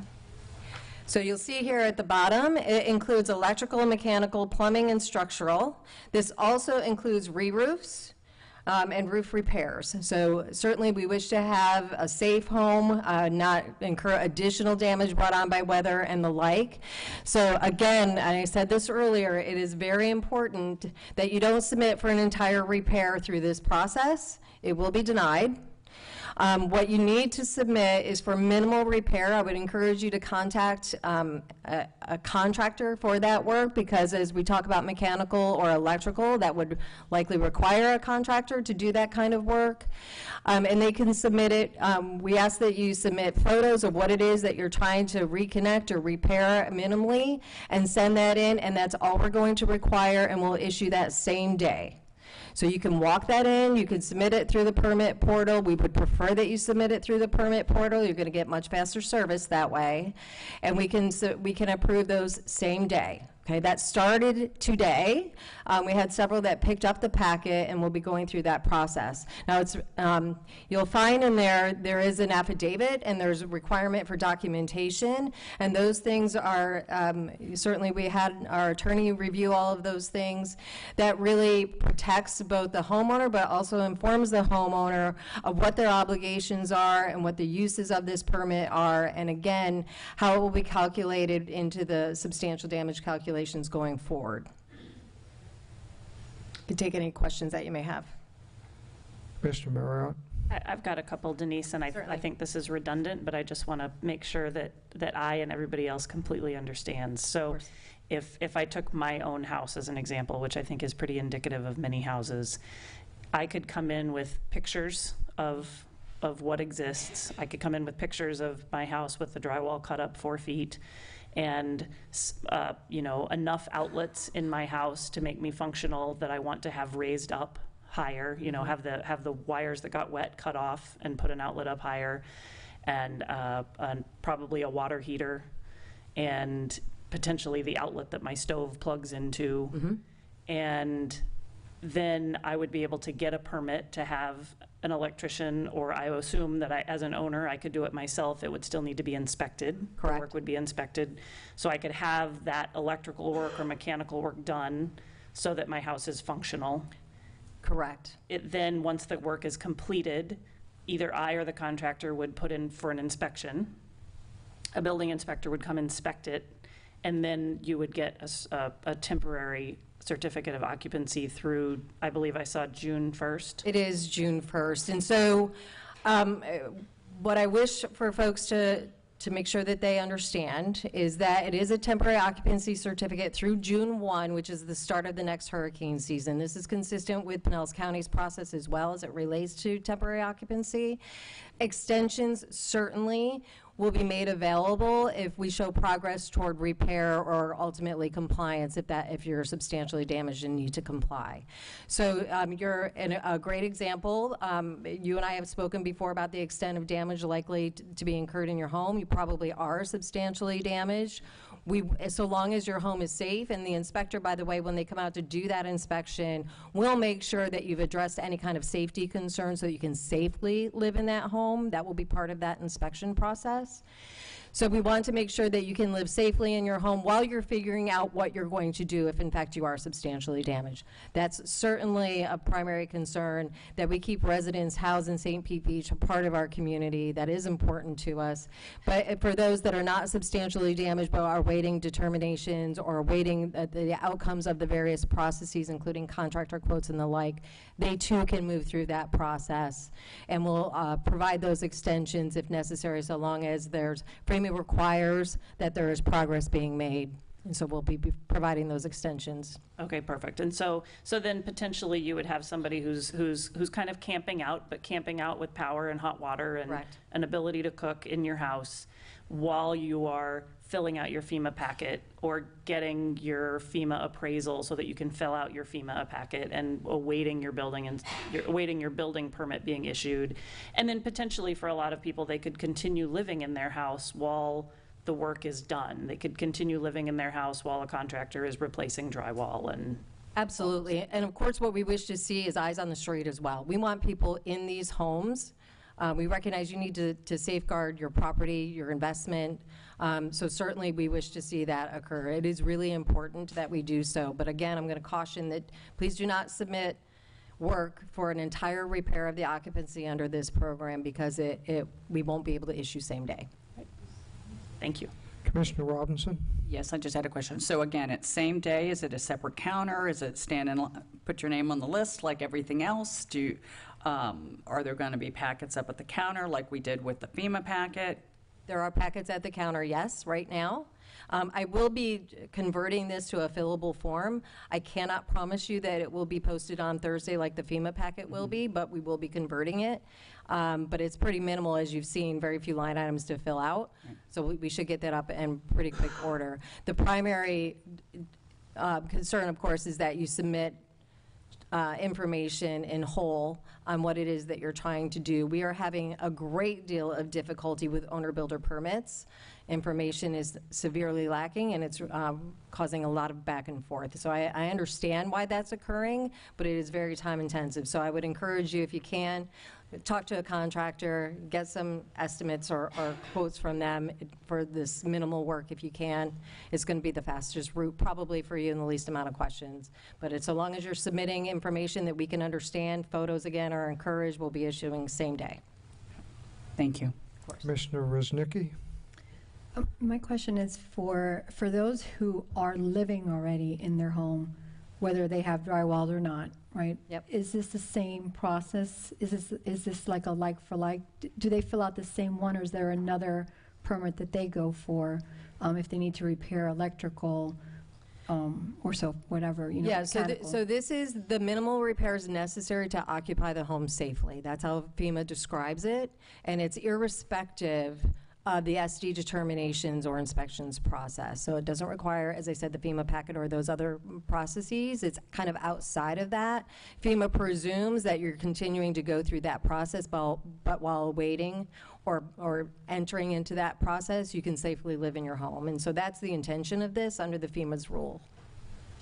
Okay, so you could, it's not just, let's say, the people who are living outside of their home in a hotel, apartment, you know, neighbors, friends. You could still be in your home. You don't have to prove that you're not in the home. Oh, that is correct. Yes, I'm sorry, I misunderstood your question. You do not have to prove that you're not in the home. Okay. And one more thing, is it like for like replacement? Because I heard what Commissioner Merritt, you know, was mentioning, like you want to raise your electrical, or maybe you want to raise, you know, your AC unit, even though I know we have, you know, non-conforming being able to raise. But does that fall in that same permit? Because you're trying to improve what you're doing as well at the same time. Yeah, so yes, it's like for like. I would discourage improvement in terms of a renovation or a significant change to your living condition, because remember, ultimately what's going on with all of these FEMA packets is returning to pre-storm condition. This is not the time to do improvements. It's the time to repair to pre-storm condition. So I would not foresee any issue with elevating your outlets, as an example, because you're still running the same wires. You're just putting them up probably a couple of feet. So I wouldn't foresee that being any concern. That I would view that as a minimal repair, and I would imagine that the permit technicians will be doing so as well. So no issues there. Okay, even like water heaters, because I know you mentioned water heater too. Like Correct. if you're looking to elevate it. Yeah. That's electrical still, and mechanical, and you do not have to elevate in a minimal repair process. Of course, you will ultimately in order to conform with our code requirements, but if you're putting in a water heater and you don't know yet what you're going to be doing with your home long term, because we don't have an SD determination, as an example, I don't believe that there would be any issue with replacing that water heater. So, because again, that affidavit spells out pretty clearly that any investments you're making in your home through this process are subject to full compliance, you know, depending upon codes and ultimately what you do for a full repair or compliance with elevation conformance and the like. Okay, thank you. Mr. Mayor? Thank you, Mr. Vice Mayor. Thank you, Denise. I appreciate you taking the time to go over this information again in more detail. I realize most people don't have to deal with this on a daily basis. You know, for most of us, this is a once-in-a-lifetime, hopefully, situation that we have to deal with. So I think taking the time to clearly articulate the process, I appreciate you doing that, being generous with your time and going through the additional explanation. On that note, if you wouldn't mind clarifying one more, actually two more items. the first one is on the letter, the substantial determination letter. I know this came up at the last town hall meeting. It also came up at the last commission meeting. Do people have to wait to submit their FEMA package? Do they have to wait for the letter to arrive, or can they submit their FEMA package even before the letter arrives? They certainly can submit it before the letter arrives. We would encourage them to do so. And keeping in mind that it is not final until you final it. So what I would suggest is that submit your FEMA packet, certainly to the best of your ability. Read all the instructions carefully, and the new revised FEMA packet will have some additional instructional information to hopefully bring clarity to the FEMA packet process. But I would suggest that, fill it out to the best of your ability, recognizing that you can amend and alter it as you move through that process, one of those processes being the appeals process if necessary. Right. And the reason I wanted to highlight that is because, again, we have a lot of the residents that were here that we heard from tonight. They want to be able to get back into their homes. They want to be able to start the process as quickly as possible. And, we hear a lot about the letters. When are the letters coming? Are they coming certified? Are they coming email, which you also mentioned earlier? Are they going to be posted on the website? You don't have to wait for the letter. Get your contractor. Get your bids in. Get your FEMA package submitted. Once we have that, if we don't have the letter, and please correct me, we are able to then send somebody out to inspect the property once we have the FEMA package received? That is correct. So there's several different ways in which data has to be received and processed. And this is the painful part of this entire thing, quite honestly. So as we know that the county has a contractor that is out doing substantial damage assessments, and those are the properties that so far we have received 197 determinations, if you will, or calculations. And I would share with you that what we get is a massive spreadsheet with, it has to be 200 different columns of data. In the end, what it gets to is whether or not the calculation exceeds 50% based on the information that's available on the property appraiser's website, the FEMA wind loss mitigation letter that we've discussed previously, and how to find that. So it's based on the information that's available on the property appraiser's website. So if you've had an appraisal, that won't be reflected in the work that the vendor and the county is doing. But they're running a calculation. If it's over 50%, that is a substantial damage determination. Then a homeowner, we don't get past that without the appeal. That is a binding determination insofar as once that is determined by this vendor, we then must go through an appeals process, which can include an appraisal. It can include, outside of an appraisal, a very detailed repair contracts, quotes, things like that, that can show us that you can repair that home to its pre-storm condition at under 50% of your depreciated structure value. So there's that set of data that's coming to us. There is the FEMA packet that is coming to us that homeowners and contractors are completing, sometimes in tandem. Then all of that information ultimately gets put into a substantial damage estimation tool, and effectively what that means is we have to ensure that the data on the assessment is reasonable in context with the scope of repairs that is being provided to us. And when there is a disconnect between those two figures, we must go out and inspect the scope of work to ensure that the FEMA packet, as it's detailed, reflects the actual scope of work that's being done. What's important to note about the assessments that the county's vendor is doing, in most cases, they are not entering a home. They are, the calculations that they are processing are based on multiple factors and years of knowledge and history about market rates and repairs and things like that. I'm sure that the mystery, the magic behind the curtain, the Wizard of Oz, if you will, there's a lot of science to it, but it does not require entry into the home in order for them to do that assessment. So it is quite possible that a detailed repair FEMA packet will indeed come in under a 50% substantial damage determination calculation that the vendor has conducted, and that appeal could be successful. And alternatively, we've talked about getting that private appraisal, which could also significantly potentially up the value of your depreciated structure value. So there's a couple of different ways, but it is intensely important and difficult that that FEMA packet and the calculation from those, from that vendor or from the city, if we're doing those, align together, because that is what gets audited by FEMA. And ultimately, the thing that we do not ever wish to see is that we tell somebody that they're not substantially damaged and they end up exceeding 50%, and they have just invested their hard-earned money into a home that we then have to tell them they have to demolish or elevate. That is a nightmare scenario that I think all people wish to avoid. And while it's extraordinarily difficult and painful for everyone, I know, we do wish to avoid that situation if we can. That doesn't mean that we can't take some measured risk. Some of the letters that will be going out, Tidal Basin, who is the vendor for the county, the subcontracted vendor, doing these assessments, again, they're providing a calculated value.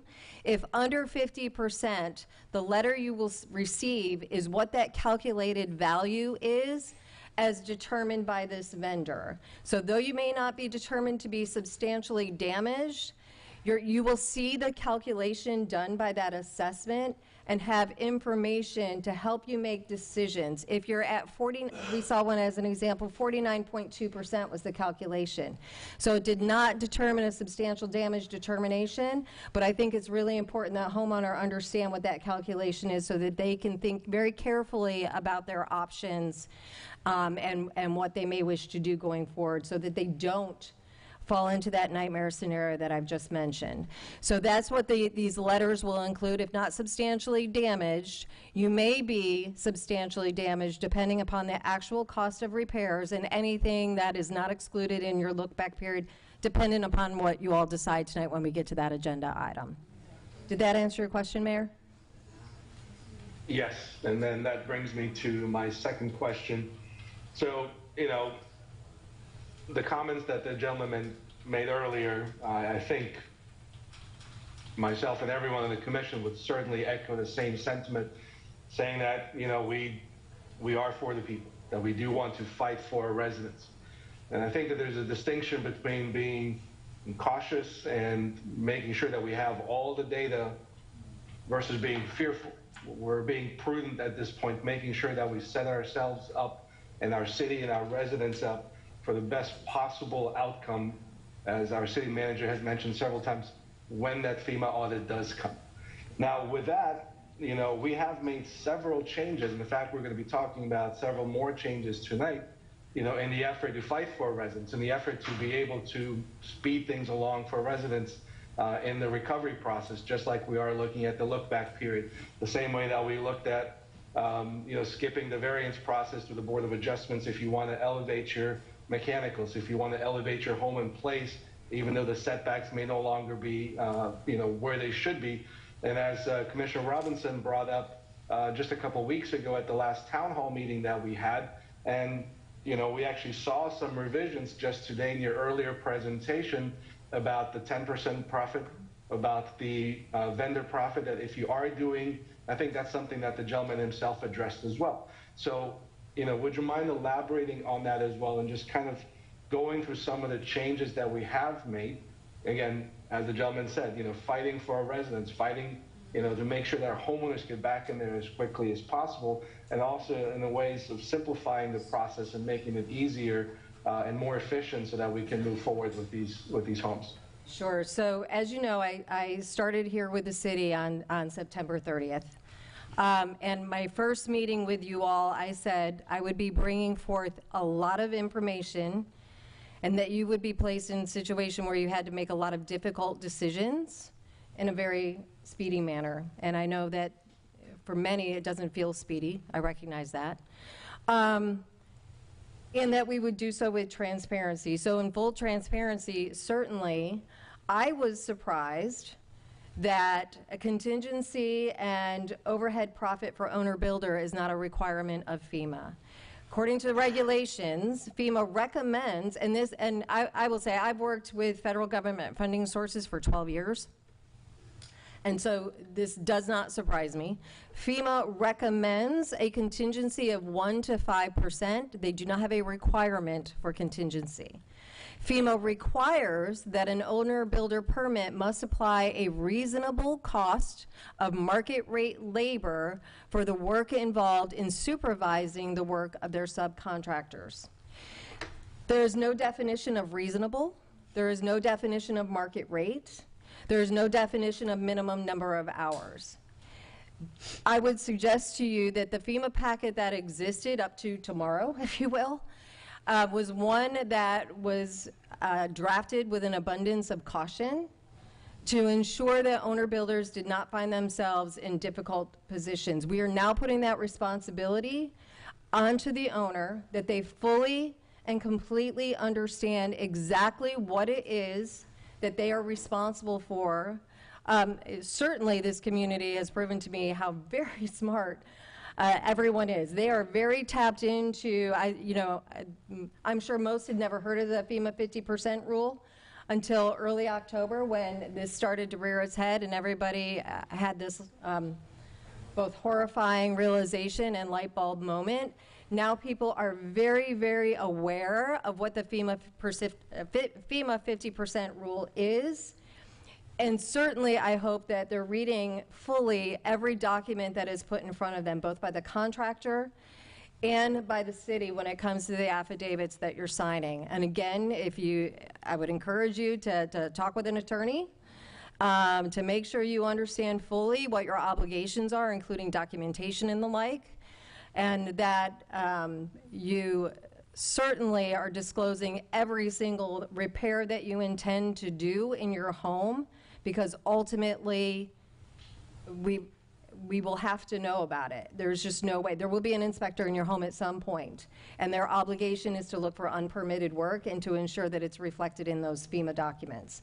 So there are some things that I wish to be very creative and take measured risk with. What I never wish to do is risk somebody's investment in their home that ultimately is wasted money. And that's my note of caution to every homeowner and business out there. Read fully every document that's put in front of you. I had a couple questions. Yes, ma'am. As far as the breakdown of Haggerty's 49.9%, are residents allowed to see that? Is it a document that they actually get to see, or is it just a total and that's what you got? Certainly they could. What we're getting is a massive spreadsheet and notifying you of what that calculation is identified to be. Mm-hmm. Ultimately, once that gets put through the SD estimator tool, all of that information will be available individually. Otherwise, you'd have to come in and look at the spreadsheet independently. Right. I mean, I did see on the permitting site some of the columns with the 0 to 25, the 25 to 50, the 50 to 75, and beyond, where they check-marked boxes on different categories. But that's all I saw.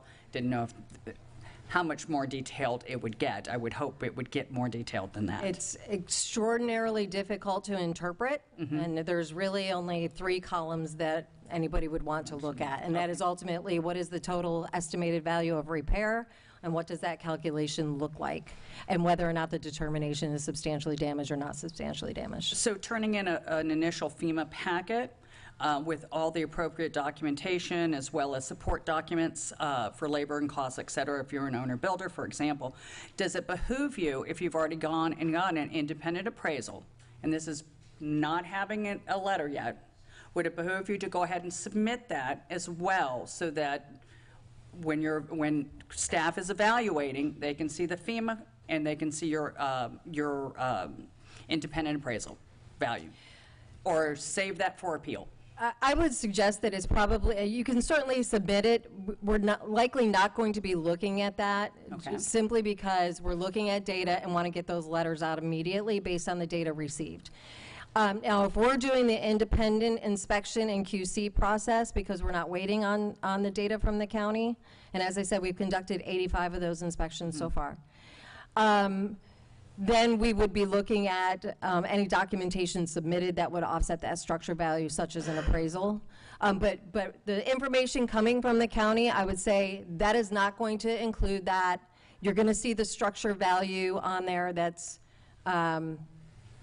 actually on substantial damage determination. It likely will not include the structure value. The form letter does not include that. It tells you whether or not you're substantially damaged.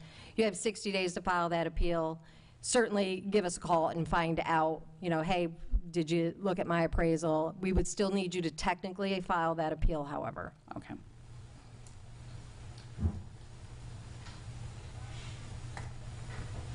Commissioners, the public comment period has closed, but it looks like the city clerk has received a card, and I saw somebody else raise their hand. Do we want to allow any more public comments? I'm fine with that. Commissioner Marriott? Sure, yeah, that's fine. Sir, the gentleman in the pink shirt with the hat, you kept raising your hand. If you'd like to speak on this subject, you need to fill out a yellow card, please, within the next 3 minutes. You can come and speak, state your name and address, and then when you're done, go to the back, get a yellow card, and then bring it for the record. Hi. Thank you. John Barquette. I live at 219 55th Avenue. Thank you. We're all anxiety-stricken, stressed for all our own reasons. I do this for a living. I'm an MAI appraiser. I have a master's degree from NYU in valuation and analysis. I've revamped my entire company to help the community deal with this. I have a question about the modifications to the supplemental improvement package. I've had everything in. Sir, unfortunately, this isn't a question and answer period. Sorry, well, this will go to the mayor's point about bringing up changes. What happens to all of the people who have filled out forms and now the form has changed? Do they have to now modify their form? Because we filled out forms with contingencies and we had to have contractors sign affidavits with contingencies, and now the rules have changed midstream, so do I need to go back and Current forms resubmit? will be okay, but you can submit an amended form if your first form wasn't good. Right. Or you want to get rid of the contingency and put the actual costs in. It doesn't. You can do that, or you can just stay with what you have. Okay.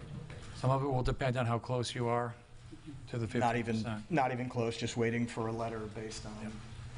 Thank you, Mr. City Attorney. Excuse me, sir. Yes. Have you?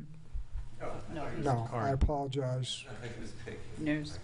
Do we have any other cards? Cindy B.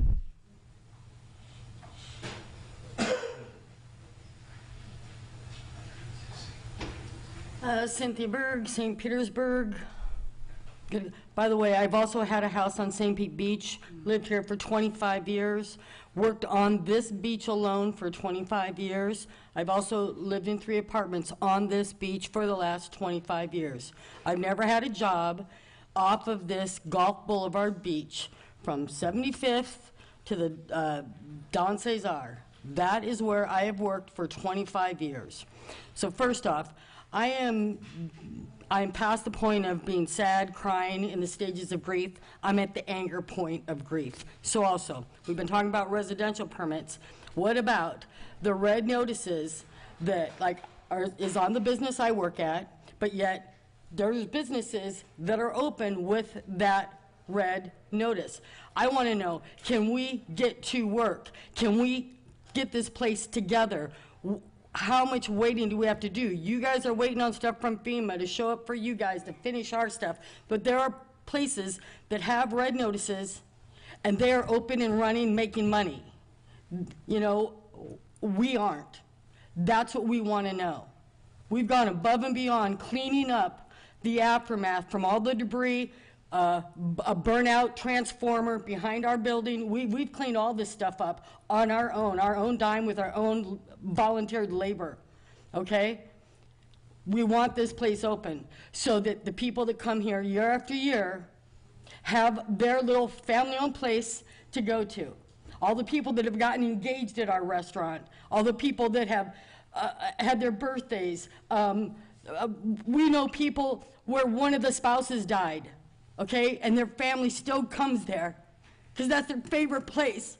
Open up La Crusette. Somebody, do something. We're going to lose everything. The employees, the owners lost their house. We're losing everything. That's all we all have. Some of these girls have worked there as long as this place has been open, 43 years. Somebody help us. Somebody knows somebody to swipe of a pen, fix this for us. And you're talking about people with homes can get back into their homes. How can we get back into our restaurant to get it open? So that by this weekend, everybody can eat and have a place to rest and relax. Somebody help us. Okay? That's what I got to say. Thank you, ma'am. Is this one more card, Madam Clerk? I do not have any cards for this item. It's for an agenda item. Okay, so the public comments, or general public comments, and the follow-up to Ms. Sanderson's are now closed. We'll move on to paragraph 4 of the agenda, which is a consent agreement, or a consent agenda. I move to approve the consent agenda. Second. Commissioner Robinson? I'd just like to, I guess, read the 2 resolutions that are included by title, so that we are actually reading the resolution title. D would be adopt a resolution 2024-28, authorizing the mayor to execute the Corey Avenue Neighborhood Historic Survey Grant Agreement. And this will help us designate Corey Avenue as a historic district, which will help with FEMA and with other substantial damage and improvement determinations that the one speaker was talking about. One step along the way. The second one is to adopt Resolution 2024-29, waiving permit and plans examination fees associated with hurricane damaged properties for the period October 1, 2024 through January 14th, 2025, and establishing a minimum building fund reserve. What this would do is to waive building permit fees for structures that were damaged by the hurricanes. Thank you, Mr. City Attorney. Commissioner Marriott, would you care to motion again, please? Her motion is fine. It's part of the consent. We're good with the motion? Yes. Okay. Yes. Commissioner Robinson? Yes. Commissioner Reznicki? Yes. Vice Mayor Mulholland? Yes. Commissioner Marriott? Yes. Mayor Petrilla? Yes. Motion carries.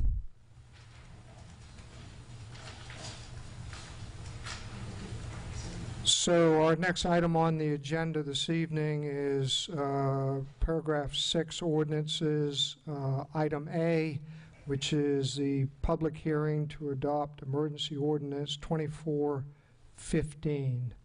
Do we have a staff presentation on this? Vice Mayor, I need to read the title into the record first as staff comes up to make their presentation. Understand? Ordinance 2024-15, an emergency ordinance of the City of St. Pete Beach, Florida, amending for 60 days the city's Land Development Code, Division 28, Historic Preservation, Section 28.5, ordinary maintenance and repair, providing for codification, conflicts, severability, correction of scrivener's error, construction, publication, and an effective date. Good evening, Brendan Berry, planner. This is a brief emergency ordinance. We brought a few of these to the commission recently, and this is one of the last, at least for the foreseeable future on the zoning side, that we've been looking at. And this is offering effectively a second pathway for the owners of historic buildings, that would be both homeowners and business owners, for elevation and floodproofing, respectively, to have an alternative to the typical FEMA variance to allow for their permit values to exceed the substantial improvement rule without needing to either elevate or floodproof. So there are 2 options that are enabled by FEMA for this. The city currently has in place the more arduous process, which is the FEMA variance, and that applies from all structures that range from interior renovation only that just happened to be a substantial improvement, all the way up to major additions, major facade changes, things that can actually affect the historic integrity of the property. But we've always used the one process, the FEMA variance process, to bring all of those cases forward for the substantial improvement waivers. FEMA does enable a second process, which is through the definition of substantial improvement. This is a nationwide definition. We have it currently in our code. It would remain in the code regardless of which option the City Commission chooses for the upcoming ordinance. And it's effectively one sentence. It says that the city can approve, or rather substantial improvement does not apply to structures that are historic as long as the improvements will not preclude them from remaining as historic structures. So that is the option we're hoping to enable for those structures that are only taking on either interior renovations that just happen to be substantial improvements, or those minor exterior repairs. We just had a structure go to the Historic Preservation Board today where they're just looking to restore the outside walls of the structure. All the materials will be the same. The layout of the structure will be the same. Those situations where there would be no reason for us to recommend denial because there's no meaningful change to the outside of the structure, that's something that could be approved over the counter when it comes in, as long as the structure is on the local registry. Those major changes, the facade changes, the additions, the elevations, those would still go to the Historic Preservation Board as a FEMA variance, but this would be an alternative just to help those homeowners, and that tends to be the case that most property owners that have designated recently are in, where they're just looking to restore the inside of their structure without having to elevate, and that's an option that's available to them. We have run this by the state Florida Division of Emergency Management. We've also run it by our Certified Local Government Coordinator, who is responsible for our Historic Preservation Board certification. They have both reviewed this. They were okay with the language that was in the ordinance. So we're looking to pass this as an emergency ordinance. If that occurs, we'll bring this back to you through the typical channel. Do you have any questions for me? This was also recommended 5-0 by the Historic Board on their meeting on the 7th. I have one question, Brendan, if that's okay. Just to verify, because I think we have spoken about this before, but in case for the public to know, if you're submitting a locally designated structure for residents or commercial currently, today moving forward, is FDEM, Florida Department of Emergency Management, okay going back to the event? Is that an issue or not? It's based on the improvements made at the time of the permitting, so it would be based on, if they were a historic structure before, we're adding them onto the registry. It's not based on that, it's based on the application date.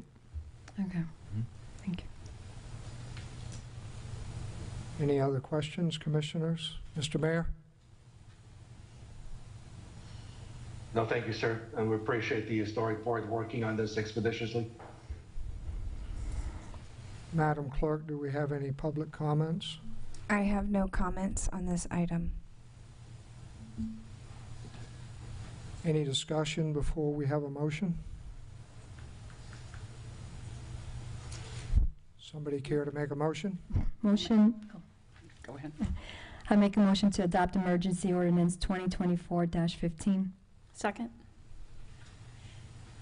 Commissioner Resnicki? Yes. Vice Mayor Maholland? Yes. Commissioner Marriott? Yes. Commissioner Robinson? Yes. Mayor Petrilla? Yes. Motion carries. Next item on the agenda is B, first reading of ordinance 2024-13. Yes, ordinance 2024-13, an ordinance of the City of St. Pete Beach, Florida, amending Land Development Code Division 3, Administration of the Land Development Code, Section 3.10, Vested Rights and Nonconformities, and Division 6, Supplemental Regulations, Section 6.14, Encroachment of certain specified ancillary residential equipment into required yards, repealing emergency ordinances 2024-11 and 2024-14 containing similar provisions, providing for codification, conflicts, severability, correction of scrivener's error, construction, publication, and an effective date. Okay, so this is the first reading of the ordinance that culminates the two emergency ordinances that the City Commission approved at the prior meeting. There's only one change, and it's just a clarification. It doesn't change the meaning.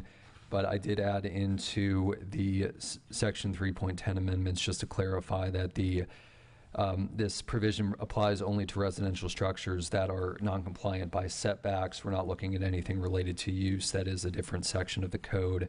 They do have more stringent standards, so I just wanted to clarify that for future review purposes. We did take this to the planning board yesterday. They did recommend this 4-0 to the city commission. They had asked for both section 3.10 as it relates to determining compliance with the structure's flood zone, as well as 6.14 related to when elevation needs to be elevated per the Florida Building Code. They just wanted examples put in. Again, it's not going to change the intent of anything that's in this ordinance, but if it's okay with the city commission, this is something we'll bring back to you for the second reading. There was also some discussion about the determination staff are making when a structure is elevated, whether it's necessary to be offset. We didn't want to make this an arduous process. We would like for homeowners to be able to elevate in place as long as they meet all of the other standards. So we'd be looking for permission to either strike that language or just make it clear that elevation in place, as long as they meet the height limits, they're elevating above the floodplain, it meets the minimum 3-foot side setback. That would be approved moving forward, so there isn't that discretion, there isn't that holdup for those homeowners who want to move forward with that. I just wanted to get clearance on that before we bring it back, because it was discussed slightly different at the last meeting. I have a question on that, Brendan. And to remind me, I guess, is that like if you have to raise something, but you can't raise it higher, there's some obstruction above it to go higher, and when you say offset, means to move it over a little so that you can, or I hate to say a little, we don't know the dimensions, but is that what you mean by the offset? So that would be in situations where the structure may be non-conforming on one side but not the other. There might be space to move it over. Currently the language reads that they would need to justify why it can't be offset during that elevation. That does require a lot of staff discretion. There's a lot of I want to make sure that we're consistent in how we apply and review these permits, so either striking that language or just setting a specific example of how far offset they need to be. Currently it's 3 feet. If the commission would like something greater, but that's where we start to get into fire separation requirements, which is why the 3 foot is in place. So if that's sufficient for the commission, we can bring it back without that language. So it would be the staff discretion still, like you would look at it on a case-by-case basis. For that one, we would like to strike that language, and the reason for that is because unlike the staircase, where it's fairly easy to justify when there needs to be encroachment into the front yard, with the offset, is it a cost basis? Is there a certain cost over which they would need to offset? We just don't want to be making that determination permit by permit, so it would just be effectively allowing for elevation in place or reconstruction in place as long as all the other standards that are adopted are met.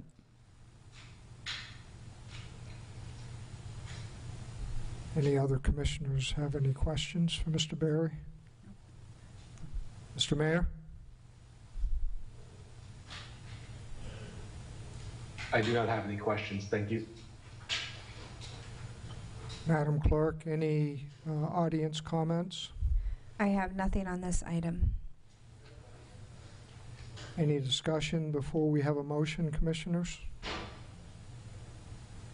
Could we have a motion? I'll make a motion to adopt emergency ordinance, I'll make a motion to approve the first reading of ordinance 2024-13. I'll second. Vice Mayor Mulholland? Yes. Commissioner Marriott? Yes. Commissioner Robinson? Yes. Commissioner Rosnicki? Yes. Mayor Petrola? Yes. Motion carries. We're going to do them both together. If we could. So for the benefit of the commission as well as the public, paragraph C, which is first reading of ordinance 2024-16, and paragraph D, which is public hearing to adopt emergency ordinance 2024-17, both of those will be presented collectively by staff, and public comments will be received as one item for those two ordinances. So I just wanted to clarify that before we have a reading of the ordinance as well as the presentation.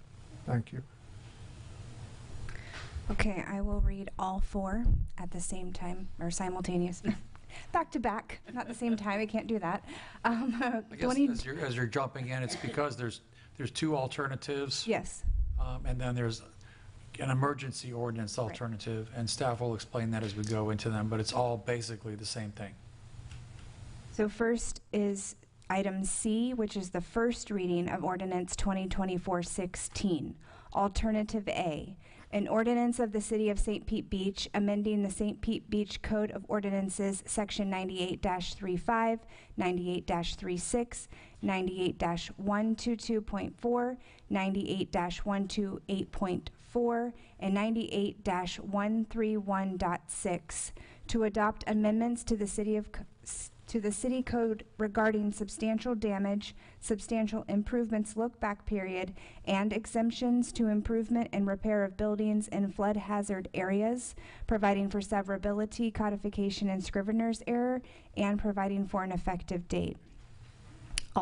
Ordinance 2024-16 Alternative B, an ordinance of the City of St. Pete Beach amending the St. Pete Beach Code of Ordinances 98-35, 98-36, 98-122.4, 98-128.4, and 98-131.6 to repeal a provision related to substantial damage, substantial improvements, look-back period, and improvement and repair of buildings in flood hazard areas, providing for severability, codification, and scrivener's errors, and providing for an effective date. Ordinance 2024-17, it's an emergency ordinance. Alternative A, an emergency ordinance of the City of St. Pete Beach, amending the St. Pete Beach Code of Ordinances, Section 98-35, Sections 98-35, 98-36, 98-122.4, 98-128.4, and 98-131.6 to adopt amendments to the City Code regarding substantial damage, substantial improvements, look-back period, and exemptions to improvement and repair of buildings in flood hazard areas, providing for severability, codification, and scrivener's errors, and providing for an effective date. Emergency Ordinance 2024-17 Alternative B, an emergency ordinance of the City of St. Pete Beach amending the St. Pete Beach Code of Ordinances 98-35, 98-36, 98-122.4, 98-128.4, and 98-131.6 to repeal a provision related to substantial damage, substantial improvements, look-back period, and improvement and repair of buildings in flood hazard areas, providing for severability, codification, and scrivener's errors, and providing for an effective date. Could pull up the PowerPoint, please. So, Ordinance 2024-16 presents two options for adoption as directed by City Commission at the prior meeting. Option A would reduce the look back to 1 year starting September 23rd, 2024. We have gotten clearance from the State Department of Emergency Management and their consultant to begin that the day prior to storm landfall. It retains all of the exclusions that are currently in the code under the 5-year look back that we have in effect. That looks back to July of 2021. That would include mechanical change out, windows and door change outs when they're impact rated, roof repairs, and so on. And would allow wind and flood repairs to be decoupled from other improvements it made at different times. I'll get into that in a moment. That's a new addition that we've cleared in the last 2 weeks. Option B would be a no look back. Again, that would be retroactive to the day prior to the storm. This is the minimum NFIP standard. It would remove all exclusions, just as we discussed at the prior meeting. There would be no exclusions for mechanical windows, doors, roof repair, and so on. That would be retained with that. Ordinance 2024-17 is simply the emergency. That would be the instant adoption form of Ordinance 2024-16. We weren't sure if we were going to be able to adopt this through emergency ordinance. We did get the clearance on that. So we have 2 items that we're asking that you adopt tonight, or one of which you accept first reading, one of which you adopt. So looking at option A, this is the 1-year look back. It would reduce the current 5-year look back to 1 year. It would be effective the day prior to Hurricane Helene impact. Any homeowner or business owner who closed out permits prior to Helene, so prior to September 24th, 2024, will start with a $0 substantial improvement cost accumulation. That is different from what we discussed at the last meeting. That was cleared through that retroactive look back. That would be an option that's available. It would, again, retain all the exceptions that are currently in the code, and this is a new addition. This is something we spoke over with the consultant for FDEM, and we did get clearance for this. It would allow for flood and wind damage repairs to be decoupled from all other repairs and all other improvements that are not being made at the same time, and I'll have a few examples of that in a moment. It would allow for residents to not draw from their substantial improvement cost accumulation when making storm repairs if decoupled from other improvements. So here's an example where there would be no substantial improvement or no substantial damage determination. So you have a home with a depreciated value of $100,000 that makes the FEMA 50% value $50,000.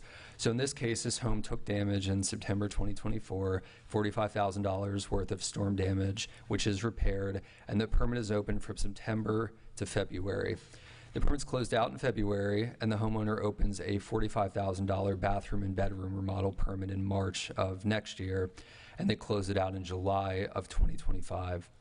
The month after that, in August, hopefully this doesn't occur, but if there were to be additional storm damage in August of next year, despite the fact that that is within the 1-year look back, it is decoupled from the repairs that were already completed and already closed out from Hurricane Helene and Milton. We are able to not only treat the repair periods as one discrete period. It does need to be for all the damage restoration, but different events, different periods can be decoupled from one another.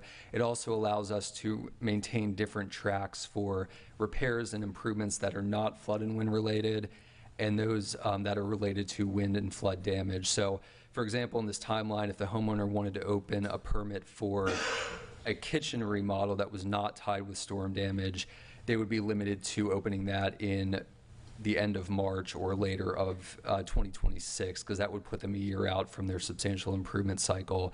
But this particular situation would not require the property, or would not have the property owner exceed that substantial improvement or damage rule. Brendan, can I ask something before you go in that case? Because I'm not sure if you're going to do it after. Let's just say in that particular case, when they open that bathroom, bedroom remodel in that March, July 2025 period, okay, that's to me signifying that they closed the permit, correct? Yes. So how about if the permit is open? Well, that's the next slide, and that's not something that we can decouple. So this is an example of, let's say, a property owner. This is a hypothetical. It's not a real example, but if someone opened a bathroom and bedroom remodel in February of this year, and they had planned to close it out in October, so the permit was still open at the time of damage in September.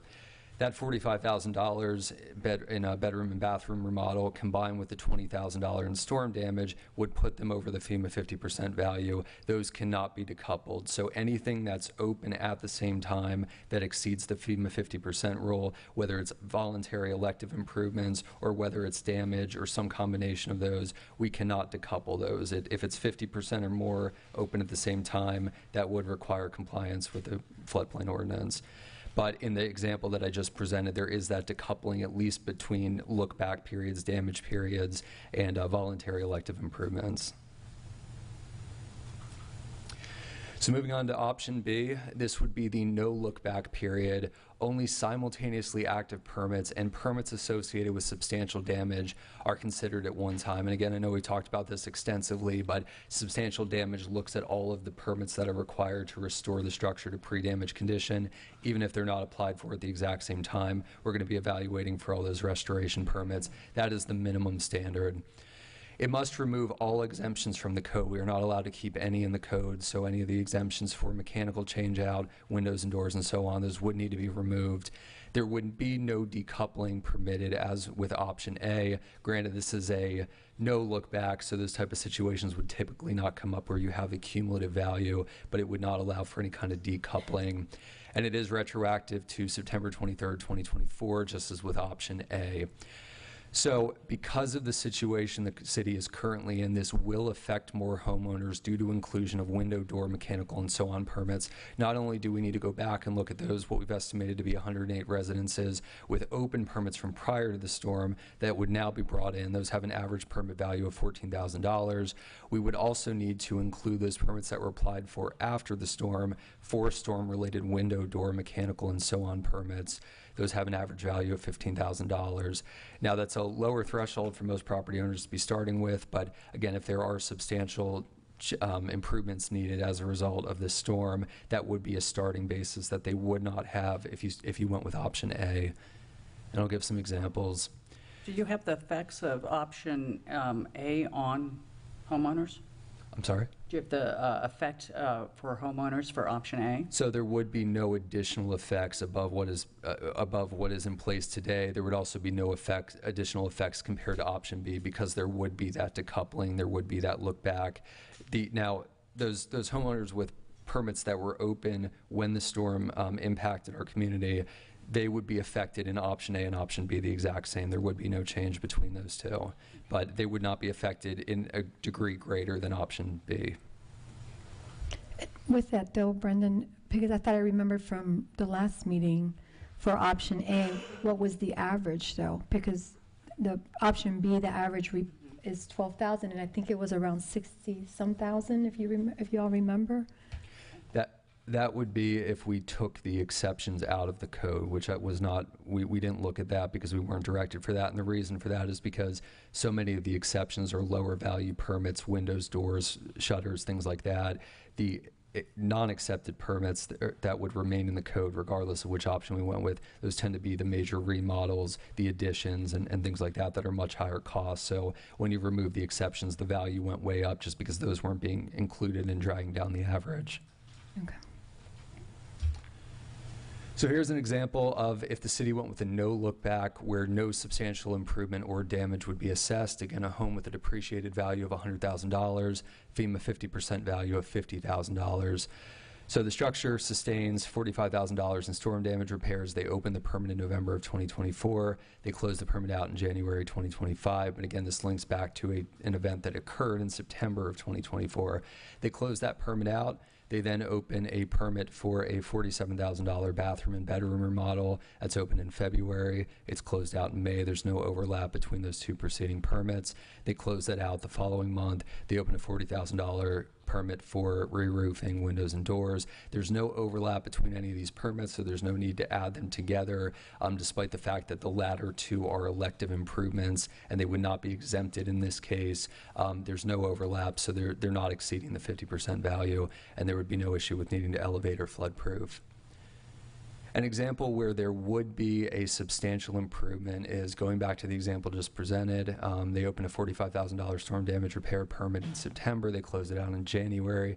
They opened a $47,000 bathroom and bedroom remodel in February, plan to close it out in September, and then in August, they sustained $20,000 in storm damage repairs. That will add together with the $47,000 permit. It'll sum up to $67,000. That exceeds the FEMA 50% value. They would need to either elevate or flood proof as made mandatory for their structure type. Brendan, and with that, so in that situation, there's a storm. At that point, couldn't a homeowner get a reappraisal? They could get a reappraisal. That's always going to be an option, regardless of which option they go with. So it's not disingenuous, but it's looking at different values. The value is going to fluctuate, and it's going to be contingent on what the value of the home is pre-storm. So if they aren't too far into the renovations, it's going to be lower than if they're near the end and they're able to reassess at a higher value. Because it's a substantial improvement to their home. Correct.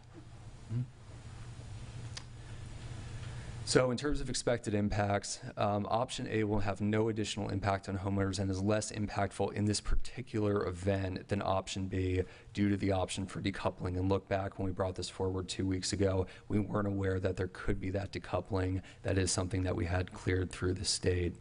Option B may be the less impactful over time due to the lack of cumulative calculation for repairs and improvements. Again, it allows that back-to-back, especially for improvements, without there being any time period in between. That's also a return to the standard that the city had in place prior to 2021. However, it does not include those exceptions that many homeowners and business owners currently take advantage of. Option B will require currently accepted permits to be counted against substantial improvement and damage. This will affect over the 100 homeowners that I pointed out with the open pre-storm permits, and may also affect the 65 homeowners who recently applied for permits for non-exempted work. So we're requesting 2 motions from you tonight. We just ask that they be consistent. The first would be a motion to approve the first reading of ordinance 2024-16, alternative A or B. A being the 1-year look back with the exceptions, B being the no look back, the minimum NFIP standard, and transmit the amendments to the Florida Division of Emergency Management. Motion 2 would be the motion to adopt the emergency ordinance, which is ordinance 2024-17, alternative A or B. Do you have any questions for me? Mr. Marriott? Yeah, I've got a couple questions. I just want to make sure that I'm understanding this all correctly. So when we're looking at alternative A, because we can now decouple substantial improvement from storm damage, what that means is that anybody who had an open permit at the time of the storm, they can still exclude, they still keep the current exclusions, is that correct? They still keep the current exclusions. So if they had an open permit at the time of the storm for windows, doors, or roof, that doesn't have to count towards storm repair? Correct, yes. Okay. And so essentially what that does is and then you also said that that separate storms could be essentially decoupled from each other as well, correct? So if we have a second storm in less than 12 months after Helene, those will be looked at separately. It won't be a cumulative year. Correct, specifically for flood and wind damage. As long as the preceding cumulative repair permit was closed out, it will be counted separately. Now, if there's a situation in which the homeowner has an active permit, and again, this would apply to any permit that's open at the time that Helene impacted us, it would also apply in the future for any homeowner, and this would be in either situation. There would be no difference in this regard. If they had an open permit and repairs needed to be made, they would be added together because they're open at the same time. At the same time. Mhm. So the lesson is really you don't want to have an open permit in hurricane season. Don't do construction during hurricanes. Right. Okay. And so alternative A, at this point, the only people that would be, you know, because and I think we're all looking at this in a similar fashion, which is what decision can we make that requires the fewest people possible to have to tear their house down who don't want to tear their house down. And so alternative A will, the only people who are really affected one way or another are people who had open permits at the time of the storm for things that are not in the exclusion list. Correct, yes. Okay, thank you. Commissioner Robinson? I had a question as far as the day before the storm. I thought the storm was 9/26, and we've got 9/23 on here. Just saying it made landfall on 9/26. I think it's when it's named. Is it when it's named? Everything I've read said it's when it makes landfall. That was the date that was drafted for us. I can verify that, and I'm not certain. Yeah, so, only because I did my flood insurance Absolutely. based on that too. And I understand. when it made landfall, so. Don't want that. And then like I said, everything I read on that. As far as, again, go back to the open permits, the median or because I'm still trying to weigh that through my head too, because those are the ones that are not exempt and the values on those. Mm-hmm. And that again is the average value. Do we have, okay, I was going to say high and lows, but that's okay. Average is fine.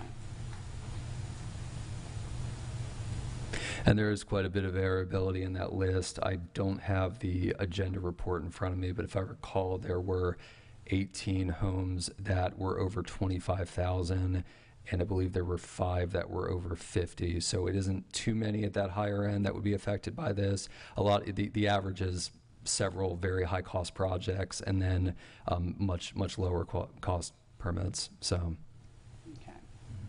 And again, option B kind of protects a little bit, it's more of a long-term protection, should I say. I'm pleasantly surprised on the STSI decoupling. I'm sorry, I'm just a little like, wow, because I asked that question a long time ago and it took a while, and so I'm very happy to see that that can be done. Now it just makes decisions more interesting. Thank you. I have a couple of questions. Is it okay if I'm next now? Okay, I think you're going down the line. Yes, I figured. Sometimes though someone else triggers a question, so it's trying to make sure I don't forget. Active permits. Okay, this is, I know it's really hard, and there's a story to each active permit that you list. A lot of these active permits are in different timelines. Some might be at the tail end, some might not be at the tail end. If you're at the tail end of an open permit, like what I had mentioned before earlier, you could have your home reevaluated, right? Have someone come out and do an appraisal, which could in turn give you more money to work with, right, on repairs. So that's one, because it's really hard to know what the true number is, you know. So I do see it as it's a small amount of active permits, and not to minimize anybody out there, but everybody it's unique. My question, and this might be legal, and I had asked this earlier this morning, was how about active permits? Because there's a variety of things that could be happening. We've all heard complaining, I hate to use the word complaining, voices out there about the delay in permitting prior to the storm. Okay, and inspections and everything else, because we have been historically for some time short in this department. So there could be some clerical errors, right, of maybe someone who was waiting for a final inspection and didn't have the opportunity to close their permit. Or there could be a homeowner who, you know, when you do an improvement, you have maybe one thing that you're doing, or maybe you have 20 different things that are going on over an inspection process, right? You call an inspector, hey, I finished my plumbing. They come out and inspect their plumbing. They sign off on it, right?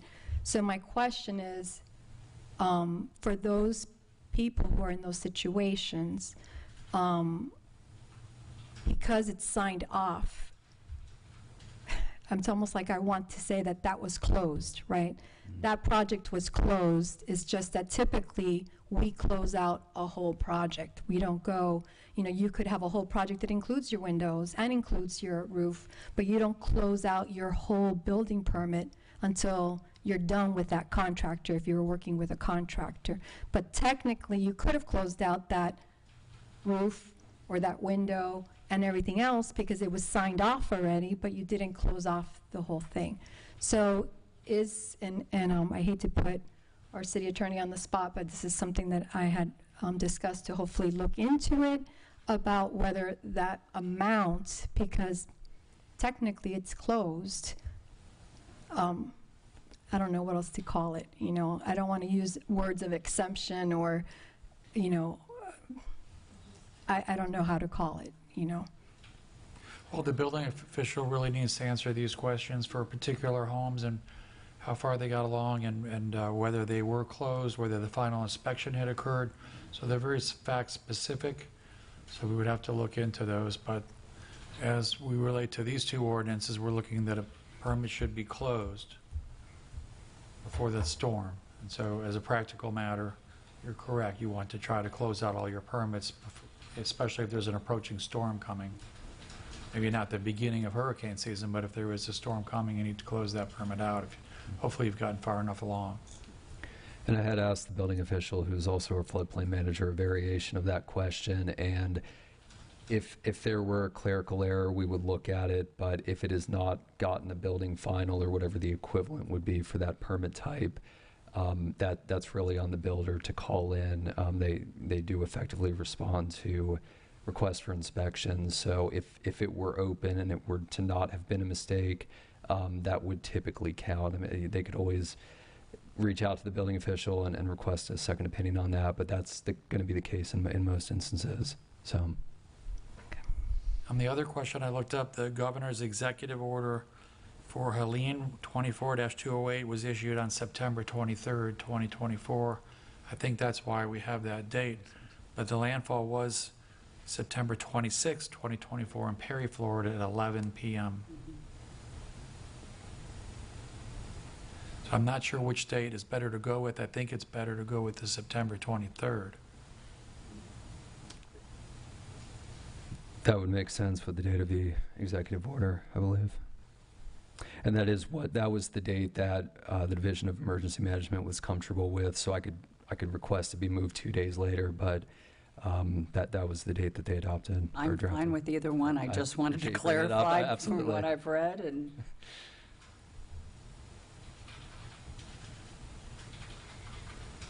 we can go, I think, with September 26th. Maybe some permits were closed on the 23rd, 24th, 25th.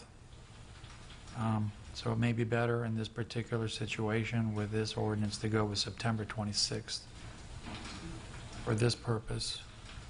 If DEM will go for that, right? do we know if that would help anybody?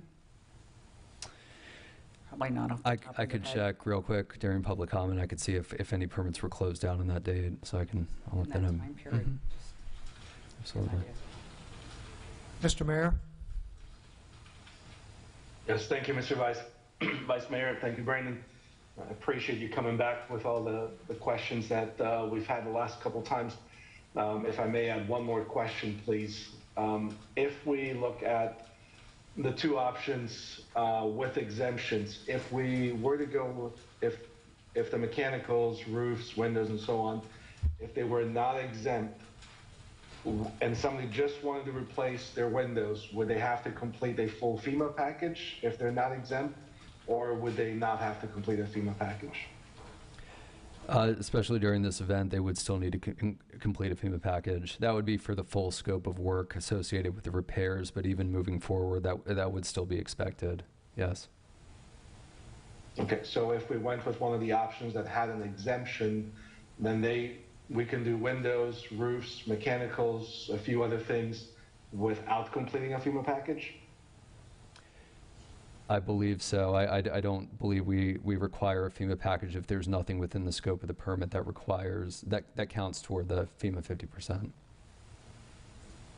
Thank you very much.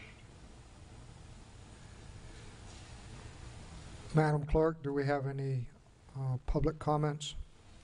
John, excuse me, John Kurzman. Yes, John Kurzman, 8 Howler Way.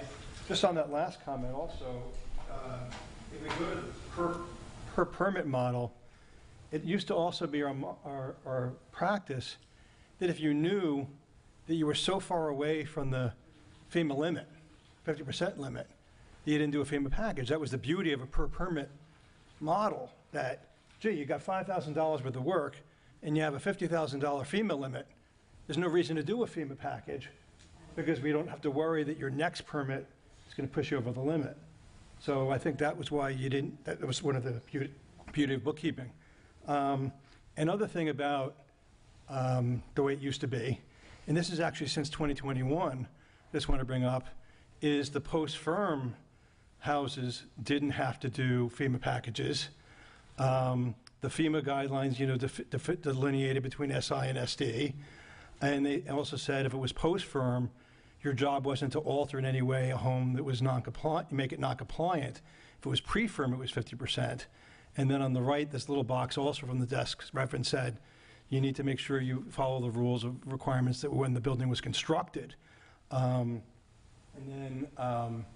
then here in 2022 even, Bill Palmer, the official, wrote to a city commissioner and CC'd the city manager about how if a house was constructed after December of 1974, you know, they were exempt from the 50% rule and they do not need an elevation certificate. And it was confirmed in August of 23 with the building official. And then, you know, and again, the guides say post-firm buildings, have to be met when the building was constructed, follow those rules, and then the plans would be stamped and say, post-firm construction, below the BFE just needs to make sure they follow the rules. But to get back to the topic in general for these pre-firm houses or the houses that are having work done, please make sure they don't keep chasing the new rules. So if they raise their house, if later on the rules change, make sure they're sort of treated the same way. They've raised their house, leave them alone, because when you read, I just spent the time, I read the 700-page, CRS guide. It's all about making sure they don't get repeat offenders. They don't want to have to keep paying the same 15% of the, 2% of the houses, 15%, huge amount of the time. And they want to see that you're focusing on the houses that have not been raised up, and that's where you're putting your attention. My question is, there's gates. So if you, regardless of which option you pick, will it change those consultants that go around and are making the SD determination? So whether you exempt or don't exempt the windows, for instance, will that change whether someone gets considered significantly damaged? So if it's not going to change it, then it doesn't matter which you pick. Thank you, sir. Because they're already disqualified. And then secondly, thank you, sir. Would SD be good for windows? Be good on sir. The summer? Thank you, sir. Thank you. Any more cards? Deborah Scheckner.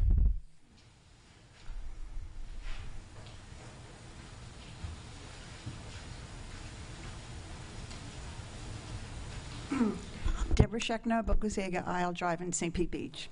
I would like to note that the last administration, the former mayor and commissioner, chose that 5-year look back. That would have hurt every single person in the city. I'm so glad that you're looking at this.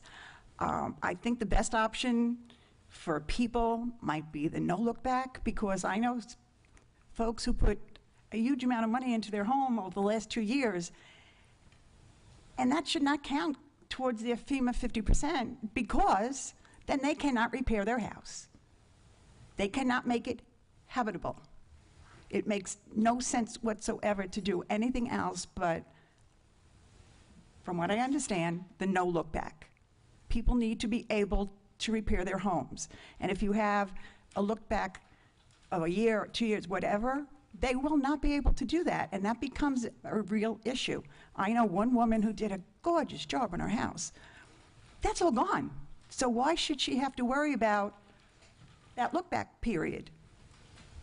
It makes no sense. She finished her house last year. So I bet there are a lot of people in the city, and I think this should go forward, that when there is devastating storms, 2 in a row, that we have never, ever experienced before. So this is really all new to us. We were always on the other side of that horrible, horrible situation. We need to protect the homeowners and allow them, under these circumstances, to make their house not only habitable, but also secure. And please don't hold it against them, because they tried to improve their home over the last 2 years. It's unconscionable to do so. Thank you. Thank you. Madam Clerk, any more cards? Cindy B. Is she here? No, it doesn't look like she's here. Okay, that's all I have.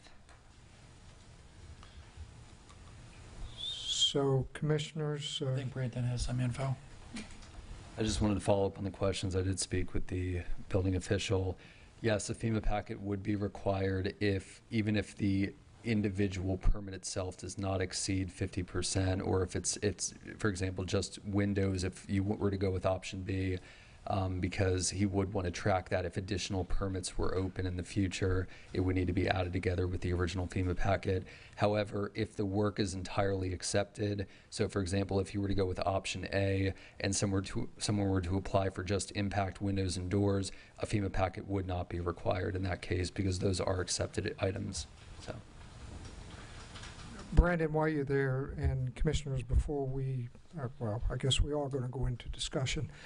Just so I'm clear on this, we have 108 plus 33 residents that would be negatively impacted by alternative B, and those residents would be the very residents that were doing things to harden their home. Is that correct? That would be, so, and that's the ones that we know about so far. That's based on current applications that we've received. I imagine we will probably receive more window, door, roof, mechanical change-out permits in the future. That's the current count that we have. But yes, those items that are currently accepted, if we were to go with option B, would now need to be calculated in whether or not they were open at the time that the storm made impact, or whether they were open after the storm. We would need to go back and count those back in. Okay, and so none of those are foretaste improvements. They are hardening improvements. Right, they're equal change outs effectively, yes, repairs. So that's 141 residents. Yes, as we know so far, right. So there could be more. There could be more. Correct, there will likely be more. All right. Thank you. Commissioner Marriott? I just want to clarify, are those, those are not, we haven't determined those to be substantially damaged. Correct. So. That's worst case. That's worst case. Okay, thank you. Commissioner Marriott? One quick question for you, Brandon. I understand that if a permit is still open at the time of the storm, that gets counted. But when looking at a 1-year look back period or any look back period, is the date that you're looking at the date that the permit was opened, or the date the permit was closed? It's a date the permit's open is open. Where it gets a little. So the exception to it being a 1 year is when the permit is open for longer than a year. So anytime that permit is open, if someone opens a permit for a 45% improvement and it remains open for 16 months, the day that permit's closed, they can then open a new permit, even under a 1 year look back. But if in month 15 they wanted to open a permit for repairs, other improvements, it would need to be counted against it just because that permit's been open for that length of time. Okay. Right. So if you open a permit in February and you close it the following December, you could still start a new permit after the February year from the February date when it was opened, As long as it's been closed. As long as it doesn't add together with the open permit to exceed 50%, yes. Okay, thank you. That's the only other question I had. Commissioner Robinson? And these have all been vetted, as we've discussed, and no change. We're all good to see with our rating, and all stays the same. So it's just now we're looking at whether the 1 year with decoupled with exceptions or 0 with no exceptions. Correct. This language did come from the state. We did speak with the consultant who has the right to speak for FDEM.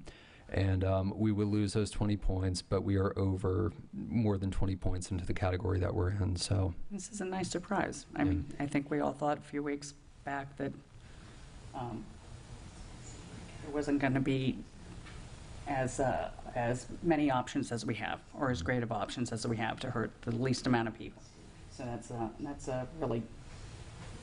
really nice to hear, especially the decoupling. That was a pleasant surprise. Just a lot of thought to go into this one at not seeing this before and just this coming to us just today. So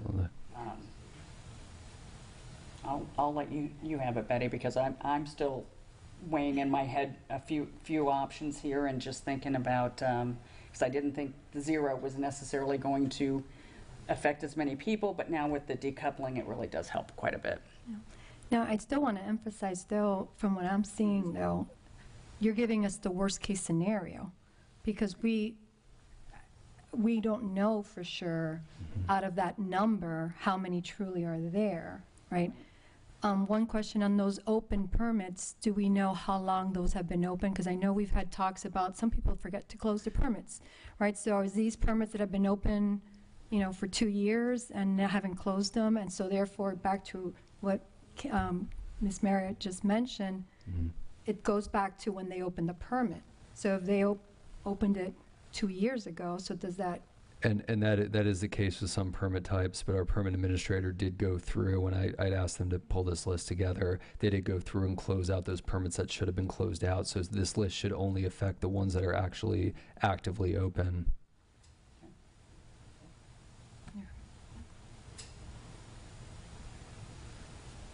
I'm good, yep. Mr. Mayor?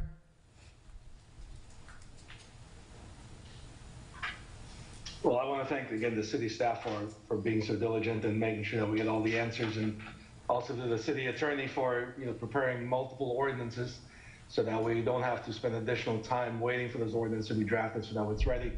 And I'm confident that with all the information that we have now, the commission will make the decision that will serve the community and our residents best. So thank you. Thank you. Any final follow-ups, commissioners? I don't have any questions, but I just as I'm thinking through, as Commissioner Robinson said, the options we had all been thinking about for the last 2 weeks are slightly different than now what's been presented to us. And so I came into this tonight thinking that really the only option was no look back, right? Because that was going to be the best option to protect all of us in the event that we had another storm in less than a year. And that was my main rationale for thinking, for coming into this tonight, thinking that no look back was going to be the best option. With this information now that the storm repair can be decoupled from substantial improvement, I'm looking at it a little bit differently. And so,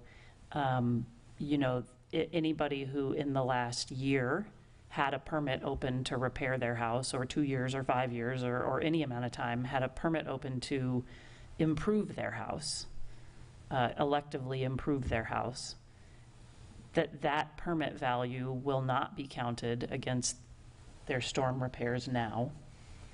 And so, and then also with the knowledge that a separate storm would be separately figured when figuring the 50% value for someone's house. To me, that seems like the only option that really makes sense. As far as being able to have, people who have had work done on their house, people who had open permits at the time of the storm for things like doors and windows and roofs. I feel like that option as presented tonight is kind of the best option to get the most people possible, to give the most people possible the most options. If the permit is closed. If the permit is closed. But if the permit is open, it's the same problem either way. Like, I don't see that either option is better or worse for anybody who had an open permit at the time of the storm. I don't know, I see so many things because it's almost like a learning too.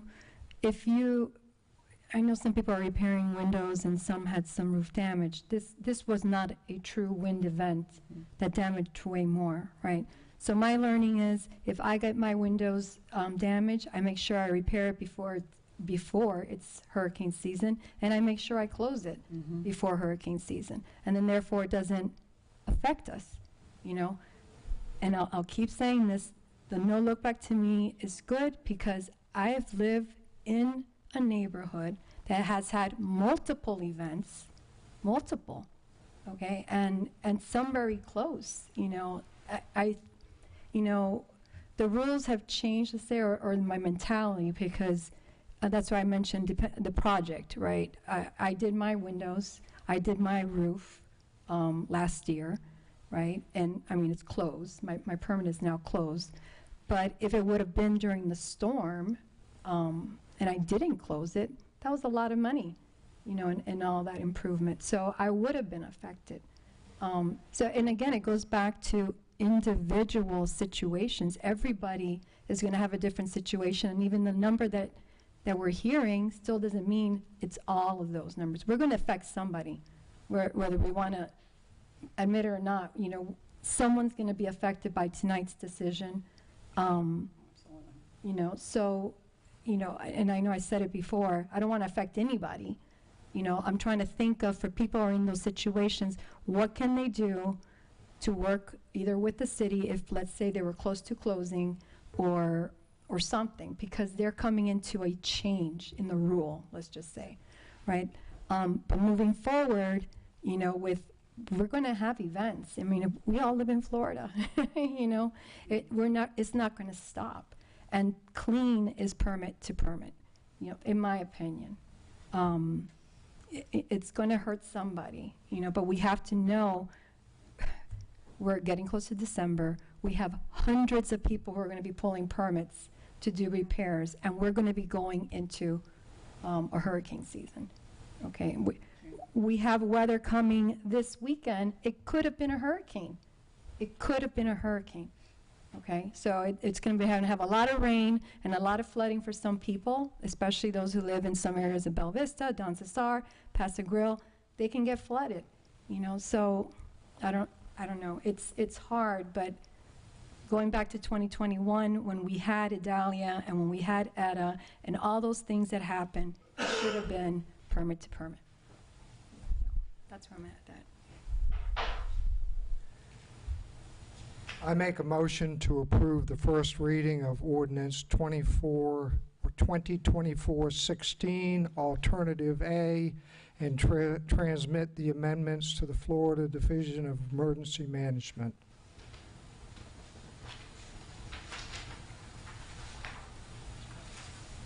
Second. City Clerk? Commissioner Marriott? Yes. Commissioner Robinson? No. Commissioner Rosnicki? No. Vice Mayor Maholland? Yes. Mayor Petrilla? Yes. Motion carries 3-2.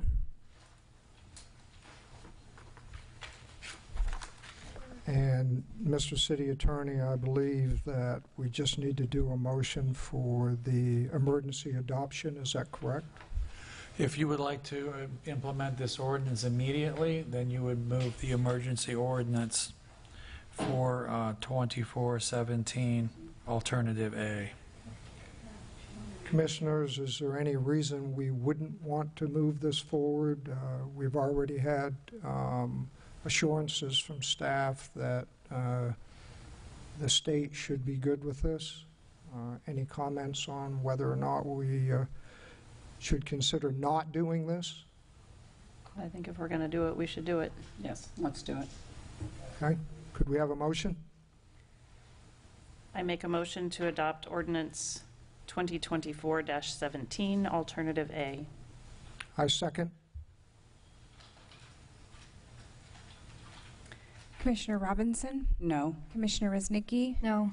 Vice Mayor Maholland? Yes. Commissioner Marriott? Yes. Mayor Petrilla? Yes. Motion carries 3-2. The next agenda item would normally be items for discussion. However, we had no items for discussion added to the agenda. So at this point, we'll go into City Clerk reports. I did have one person turn in a card. He wanted to speak on the items that you just adopted. Which items was that? 2024-16 and 2024-17. But it's up to you all. Well, this isn't, sir, this isn't question and answer, but if you have a comment. Because right now FEMA's being underneath investigation by Congress, okay? And we'll... Sir, whenever they come out and sir, if we're going to have you speak, you have to come to the lectern. I want to come up there. Do we have a card, Madam Clerk? Yes, she does. She has the card. I asked the clerk, sir. Do we have a card? We do. We have a Thank you, sir. Okay, my name is Vincent Sorminia, okay, 3514 Casablanca Avenue. The reason I'm bringing this out to you because FEMA is right now underneath investigation through Congress. They are drilling them for what they did in the Tampa Bay area. So if things come out and things change with FEMA, is it going to affect everything that you're implementing here? when they find all the stuff that's been happening? That's my question. Duly noted, sir. Thank you.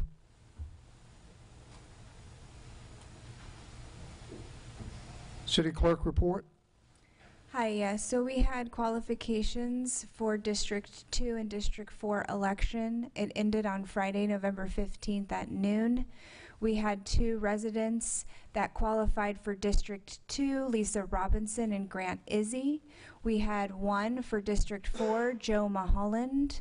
We will have an election on March 11th, 2025 for District 2 only.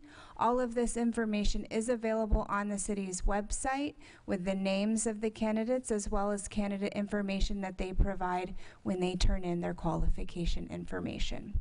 That is my only report. Thank you. City Manager? No report. City Attorney? Nothing this evening, thank you. Commissioner Marriott? I had a group of about 25 people join me at Mastery's Brewing last week on Wednesday for just an informal get-together and a little bit of question and answer and sharing stories about how we're all moving forward and what options we've all found for repairing, rebuilding, and that sort of thing. I intend to do that again in sometime in early December. I will try to let everybody know. I'll try to put it on Nextdoor. I think one thing that we can all use is lots of collective knowledge about resources for builders and contractors and creative ideas for financing and all of the ideas that we all need to move forward to figure out how we're going to stay here on St. Pete Beach. And so if anybody has any information like that they'd like to share with me that I can pass on to other folks, I'd love to hear it. And if you want to have that information shared with you, please feel free to reach out to me, and we'll all just try to help each other get through it. Thanks. Commissioner Robinson? Not much on my side. I've been a little busy on Nextdoor trying to get some info out, so I'll continue to do that. And then December 16th, I'll be at the library from 5 to 6. Commissioner Resniski? Get my card out. Where's his card? Had 2 meetings with Bella Vista and with the Don Cesar neighborhood, their association meetings. Haven't heard from any other neighborhoods yet, but for Bella Vista and the Don Cesar, just for you all know that we're trying to put together a meeting time to discuss the historic preservation survey for the neighborhoods that has been out there for a couple of years already, but has the final report. So once we do that, we want to have a meeting with that neighborhood to discuss those results and what they can do. That's it. Thank you. For District 4, a few things. The county has advised us that the Paso Grill Beach Renourishment Project is complete. So there won't be any more dredging or anything going on there for the foreseeable future. In coming weeks and months, I'll be advocating with the city manager for much stricter enforcement on people being on the dunes and what we can do to protect the dunes, particularly the ones south of Paradise Grill that are brand new and have no vegetation on them. I think we need to get more serious than we have ever been about protecting those. I think we had pretty good evidence in the last couple of storms how important the mature dunes are to protect in our city, not just in Paso Grill, but throughout, but obviously Paso Grill is my area. For those who have been inquiring about the rat problem, the city contractor that handles extermination has been working the rat problem now, and I'm talking about the 4-legged variety. The rat problem for the past 3 weeks or so. I'm seeing a few of them. They're still around, but they are working on it, and I seem to recall they said it was a several-month ordeal. And then finally, it is the city's responsibility to rake up and pick up small debris remnants after aftermath has come by. But it would be greatly appreciated for those residents and businesses that have the ability to do this on their own, to clean up around the sidewalks and next to the right-of-ways. Obviously, the city staff is busy doing a lot of things, and it's very messy out there, as you know, and the small remnants, it would be helpful if people would rake and clean that up themselves, if they possibly could. So, thank you. Mr. Mayor? Thank you, Mr. Vice Mayor, and I appreciate you holding down the fort today in my absence. Last week we had a meeting with the local business community in St. Pete Beach, and one of the things that I think came about from that conversation, as well as from Cindy's multiple comments this evening, is that maybe we can do a better job of the city communicating to the business community and also to our residents exactly what we have been doing behind the scenes to help our businesses get back up on their feet. And so if you'll allow me just a minute or so, I want to give you the same report that we gave to the business community last week, just on the efforts from the city, specifically helping our businesses reopen.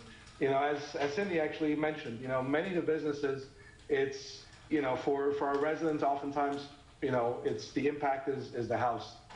For many of the businesses, the impact, it is the business, it is their employees who may also live in the city, the owner who may also live in the city. So now you have a business that's shut down. The employees can't work at that business. The owner may not be able to live in town. The employees may not be able to live in town. So the impact is often magnified for our local small business community in particular. So here's just a quick list of some of the things that we've done, that the city staff has done in the coordination with the city manager to help our local small businesses. We have worked with the Quarry Avenue Business Association to get the Quarry Market app as quickly as possible. So we help with additional resources for debris removal, sending in additional street sweepers, not just on Quarry Avenue, but also on Gulf Boulevard. For those of you who don't know, we had our city employees the day of Helene, while they were still watered, 5 o'clock in the morning, they were out in the city clearing out all of Gulf Boulevard, and by noon, 1 o'clock, they had most of it cleared. Now then, we've also allocated additional resources for street sweepers, whereas usually we may have swept the streets once or twice a week. Now we're doing it on a much more frequent basis so that we have a nice, clean environment for the business community. You know, the other thing that we're doing with our business community is helping them with the resources that the city has. So the city's had contracts with debris removal and other vendors, and we have made those available, those contacts available to the business community because, you know, again, as Cindy mentioned, FEMA does not allow the city to bear the responsibility and the cost, which we get reimbursed for on the residential side, but on the business side, those businesses are they themselves responsible. But we've provided them with the resources that we have so that they can take advantage of those vendors that the city has. Another thing that we've done that I'm particularly proud of is how quickly we've been able to get the beaches cleaned up.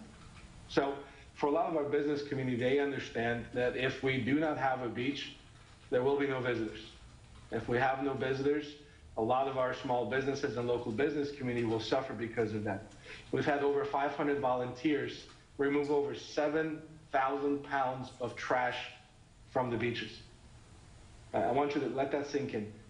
500 volunteers, not all from St. Pete Beach, from as far away as, you know, Fort Lauderdale and Miami, coming into town to help us clean up our beaches. I was personally out there just a few weeks ago.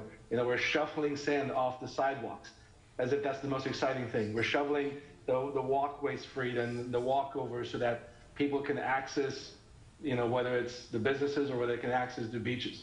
But that was one thing that was particularly important to make sure that we have nice, clean beaches, that we get all of the debris, all of everything that was on the beach, get that removed as quickly as possible. And while I have received the emails and comments that maybe that shouldn't have been our #1 priority, please do keep in mind that these were volunteers. These were people that dedicated their time, their Saturdays and Sundays and afternoons to come in to help our community. And I am incredibly grateful to them. We were having lunch with a group of volunteers just a few weeks ago at the hurricane, and the owner of the hurricane came over and he spoke to us and he said, I just want to let you know something. In 1992, when Hurricane Andrew hit Miami, Fort Lauderdale, Dade, Broward County, we took all of our staff from the hurricane. Yes, they've owned it that long. We took all of our staff and employees from the hurricane. We went over to Fort Lauderdale, Miami, and we helped with the debris cleanup. And I just want to tell you how much we appreciate what you are doing. It took 30 years, but yet here you are coming and repaying that paying it forward as it would be. So again, I'm incredibly proud of our volunteers. I want to thank our city staff for the efforts that they've put in working with our local business community to help them recover as fast. I know we spend a lot of time talking about our residents, and I've never been shy about it, saying in my campaign, in my tenure as a mayor, that residents do come first. But a very, very close, right behind them, are local small businesses. And we do want to support them. We love them. We want to make sure that they also can recover as quickly as possible. And so again, I just want to make sure that we give just a quick status report and an update on the efforts that we've done for the local small business community to help them recover. Thank you. Thank you, Mr. Mayor. We're adjourned.